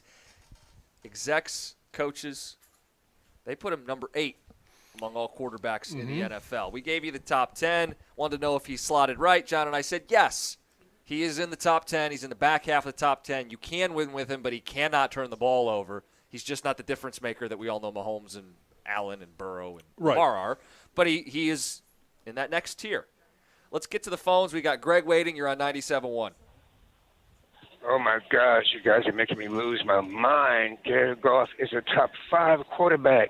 What quarterback? Jared Goff was 12 points from having an undefeated season. Jared Goff threw 5 interceptions and still won the game. Even in the last game that Jared Goff played, he still threw for 500 yards and still scored 31 points. Jared Goff had me convinced that finally what everybody's been telling me, that defense wins championships. But with Jared Goff, with the losing to San Francisco, up to that point, it was offense was championships with Jared Goff, and it wasn't Jared Goff's fault that we didn't execute those last plays, and I'm not going to open up that scab. No, Jared Goff is a top 5-tier quarterback. He is. I mean, when playing against the Bills, Greg, I'm sorry. You can't wet yourself as Go ahead. you can't wet yourself as a 10-point favorite at home with 4 turnovers in the playoffs and flap the gums that way. You just can't. But still scoring 31 points and 500 yards. Somebody's got to help me out. That's not winning football. He laid an egg in the playoffs. 500 yards and 31 points is laying an egg? He had 313 yards. I don't know where you're getting 500 from. But even if I spotted him with 200 more garbage time yards, they were getting blown out because he couldn't take care of the football. And you're going to put him ahead of Jaden Daniels? You're going to put him ahead of Jalen Hurts. I said top 5. He's in the top 5. Let's name, so whoever you want to put name your 4. You name the 4 ahead of him. and we'll tell you if you're missing somebody. Okay, definitely Patrick Mahomes, number one. I would say Lamar, but when it's crunch time, he's nowhere around. All that hype all through the season, but when it's crunch time, when it's time for the rubber to ring, he's nowhere around. So I don't put him. Kind of like Goff in the playoff game. No, you got, but at least Lamar Jackson has some defensive help. Jared Goff never has defense help. He's the offense and the defense. Okay, so I don't want to get hung up on this again. equation Just give me in. 4 names. Greg, just give me 4 names. Okay, 4 names that are better than Jared Buffalo. Goff. I would say the Buffalo Bills quarterback. Yep, Josh Allen. Josh Allen. I'll help you out. Joe Burrow. No. 2 minutes on the clock. Jalen Hurts, who just delivered in the Super Bowl. Jalen Hurts. Yeah, Jalen Hurts for sure. I'll give him that. But 2 minutes on the clock, I won't Jared Goff. 2 minutes on the clock, I won't Jared Goff. Okay. I mean, maybe. Okay. Greg, I appreciate the phone call. I don't agree with anything you just said. No, but that's what makes this great is you can have a debate. I don't know that there's a debate right now going into the season that he's a top 5 quarterback, but he doesn't need to be a top 5 quarterback to win a Super Bowl. No, he does not. I mean, there's been a lot of top 5 quarterbacks that haven't won a Super Bowl. I wouldn't put Jalen Hurts necessarily in the top 5, and he's the Super Bowl champ. Let's get to Heather with the news. Heather, what's going on? Well, this is kind of cool. Amon-Ra St. Brown's famous headstand touchdown celebration is getting the cereal box treatment. Oh. Yeah. This fall, he's going to be featured on boxes of Honey Nut Cheerios. Oh, okay. All right. So It's Honey Nut always Cheerios cool. is getting in the game. It's not just. I thought you were going to say It's not Wheaties. Wheaties. Yeah. No. It's. I mean, you think of it as a kid. I remember walking down the aisles and you see like the Olympic athletes. It wasn't always the Olympians, but big time athletes appearing on these boxes. And as a kid, like that's what you look up to those people. So it's an honor. So he's excited. He says it's a dream come true. He's also going to be featured on a box of Reese's Puffs with some other receivers from other teams. Oh, okay. That's cool. Yeah, it's awesome. very cool. Good for him. This some tragic news. The world's oldest marathon runner was tragically killed in a hit-and-run accident at the age of 114. I saw this. 114. The fact that he's running marathons at 114, or it was. He was. He did retire several years ago from marathon running, but he says he walked 10 miles every day still after competing. So it was reported on Monday that this famous Indian-born runner sustained severe head injuries when he was struck while crossing a street in his hometown. So it happened in India. I'm not sure if I'm saying his name right. Fuja Singh, I think. Okay. But he gained recognition. I'm not going to tell you you're wrong. No, I don't know. In 2000, when he ran his first marathon at 89 years old. Right? And he did it in 6 hours and 54 minutes. Then his personal record was 5 hours and 40 minutes in the 90-plus age category in 2003. Powerhouse. Ran in Toronto. Crazy. He amazing. set multiple world records for different age brackets. He carried the Olympic torch in 2004 and 2012. He retired from running marathons in 2013, but like I said, still walked miles and miles every day. He says that his fitness and longevity is all due to his vegetarian diet and a lifestyle free of tobacco and alcohol. John. Clean living. Can make some changes if you want to live to be 120. Well, okay. My goal is 100. Okay. And I think maybe some of my life choices will still allow me to get there. Okay. Yeah. Or not. You also want to enjoy your life, too, at the same time. Yes, exactly. Yes.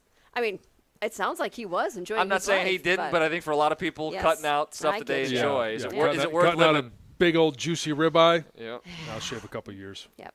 The 2025 Emmy nominations were announced yesterday, and Severance and The Penguin got the most nominations. Severance leads all shows with 27 nominations, followed by The Penguin with 24, and then The Studio and The White Lotus tied for third with 23. The Last of Us kind of rounds out the top 5 with 16 nominations. Lots of good shows. I watched White Lotus. I love Gosh. Severance.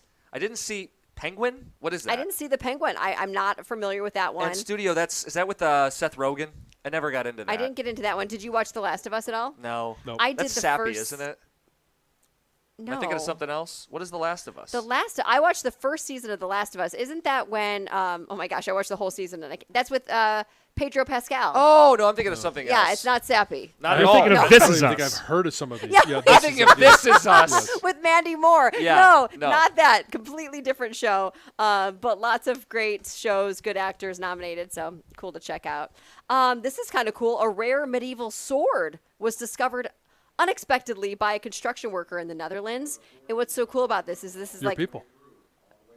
Yeah, but no. What else is cool about this is that it was 1,000 years old, basically, and well preserved. It has these really intricate symbols that were made, they say, of gold copper symbols. It's over 3 feet in length.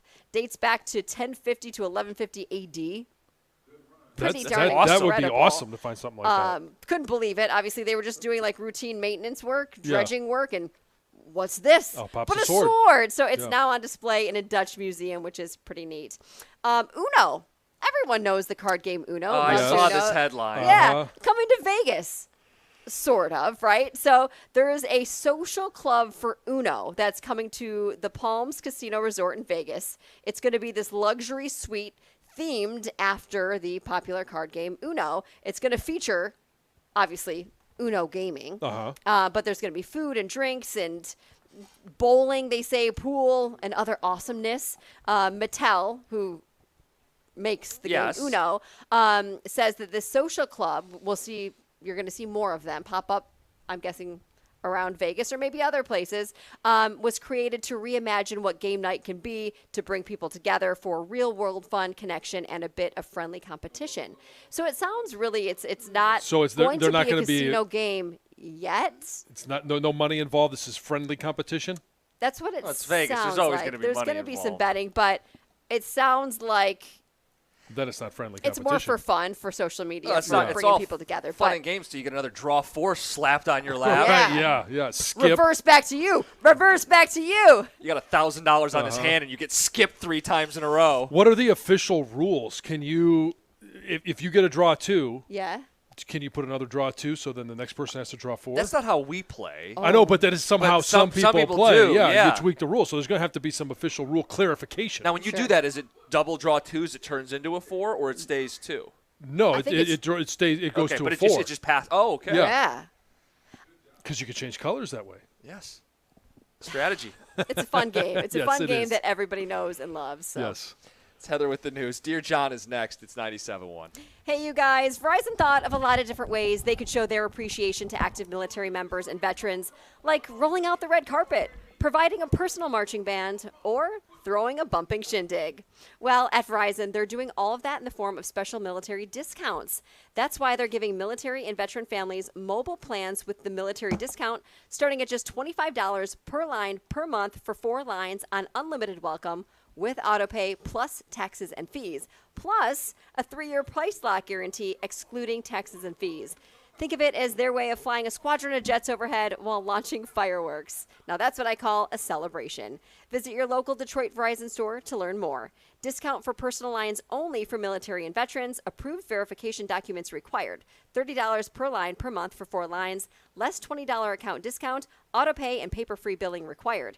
For unlimited welcome plan in times of congestion, your data may be temporarily slower than other traffic. Domestic data roaming at 2G speeds. Price guarantee applies to then current base monthly rate. Additional terms apply.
Hey, Dear John is brought to you by Founders Brewing Company, and I want to let you know that Founders Brewing Company has been making high-quality beers right here in the great state of Michigan for over 25 years. Their focus is always on using the highest quality ingredients, and you can count on Founders to deliver extraordinary quality in everything they release. With that dedication in mind, their all-day IPA is crafted for every and any moment. We got great moments coming up. It's easy drinking, refreshing, and flavorful. All-day IPA is the kind of IPA that's just simply never out of place. I mentioned those great moments. We've got tailgating coming up. You got to plan for that. Grilling going on right now. Maybe you're hitting the beach, hitting the boat, or just kicking back. All of those are great spots for an all-day IPA. It's smooth, full of flavor, and endlessly crushable. It goes where the good times are. Look for All Day IPA at a store near you. Founders Brewing Company, Grand Rapids, Michigan. For 21 years old or older, please drink responsibly.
Great place to be, corner ballpark. The old Tiger Stadium was. Michigan and Trumbull, and it's the middle school combine. We've been out here all morning long. Great weather, great turnout. And joining us is Fred Hunter, CEO, Detroit Pal. This event off to a great start. Off to a great start. Amazing to see all the kids and the parents, and just a beautiful day. So how many kids are you expecting in all the sessions today? Well, 500 plus. You know, we're excited about the numbers. First time doing it. It's going to be an amazing day. What was the impetus? Why do something like this on a day like today? For Detroit, you want to do new things for the first time, and this is special. You know, you have the NFL combine, sometimes high school, but to be able to partner to bring the first middle school combine right here to the city, the old ballpark, the old place where the Lions played from 38 to 74 is very special. So how does it work? I see you got the electronic stuff down there. They can get their times in real time today. Exactly. Yeah. Zybeck is the same organization that does the NFL Combine. So each kid has a bracelet on, and it's electronically tracking it, and they'll have that full repertoire of all their times available for them for this year and then for the future years as well. Will they get an email that says, here was your 40, here was your short shuttle, here's your broad jump? Yep. They'll follow up, give them that email, that electronic tracking of everything. So it's just real special. I mean, I just imagine myself as a first grader or third grader or eighth grader to have my stats, just something really special. Well, and you see this, a lot of high schools are doing this, right? They're coaching their kids on these drills because if you want to be recruited, you got to give some of these times. And when you get to college, if you have that opportunity, you're going to be doing the same drills. So it's nice to be able to see younger kids exposed to this so then when they do get to middle school or high school, it's not their first time doing it. Yeah, they're preparing for that next level. And the beautiful thing about it is, doing it in the kids' first manner. So you got coaches that are out there, high school coaches, former college and NFL players, encouraging them to do their best. So it's a great environment to help them accomplish great things. What feedback are you getting from the kids? Because we're watching them compete right now. It seems like they're having a blast. Yeah, the kids are enjoying it. So the parents are locked in. You see them right there all around, watching their child and rooting them on. And, for the kids, it's just the joy. They had the football. They were tossing around ahead of time. Kids love to have fun, and they love to compete, to do their own best at what they're doing. Have you gone through the drills? I have not. I was doing a little bit of mental stretching. But I don't. That's a great way to put it. Use that line later. Yes. Yeah, I don't know if that's the best use, but I feel like a kid watching the kids out here, and that's the joy. Just seeing it from a child's viewpoint. It's something really wonderful. So this is the first one. Plan is to keep running events like this, and you guys do so many other things. I know John's going to be back out here. For the Battle of the Badges. Yeah. So just what are some of the events that you guys put on here? Yeah, what's beautiful, the corner ballpark, rents out and does a variety of different things for all the community. And in addition, Detroit Pal. So we've got baseball, softball, t-ball, football. Actually, this month there are over 4,000 participants in all of our programs, all around the city. So, for us, kids active during the summer off of their devices, but diamond sports, football, all those things are going on here at the corner ballpark and all around the city. I was curious when we showed up, did you put the lines on the field just for this event, or is that always there in case there's flag football or other football that wants to be played out here? Yeah, we've always got the football markings there. Obviously, the diamond is most important, and the beautiful thing here, it's the same dimensions as the old Tiger Stadium, 320 to K-line, corner, 340 to left field, but those are there because we have football and other things that happen at different times during the year. Well, we appreciate you having us out. We love to get a little bit of your time today. And this is just the first session.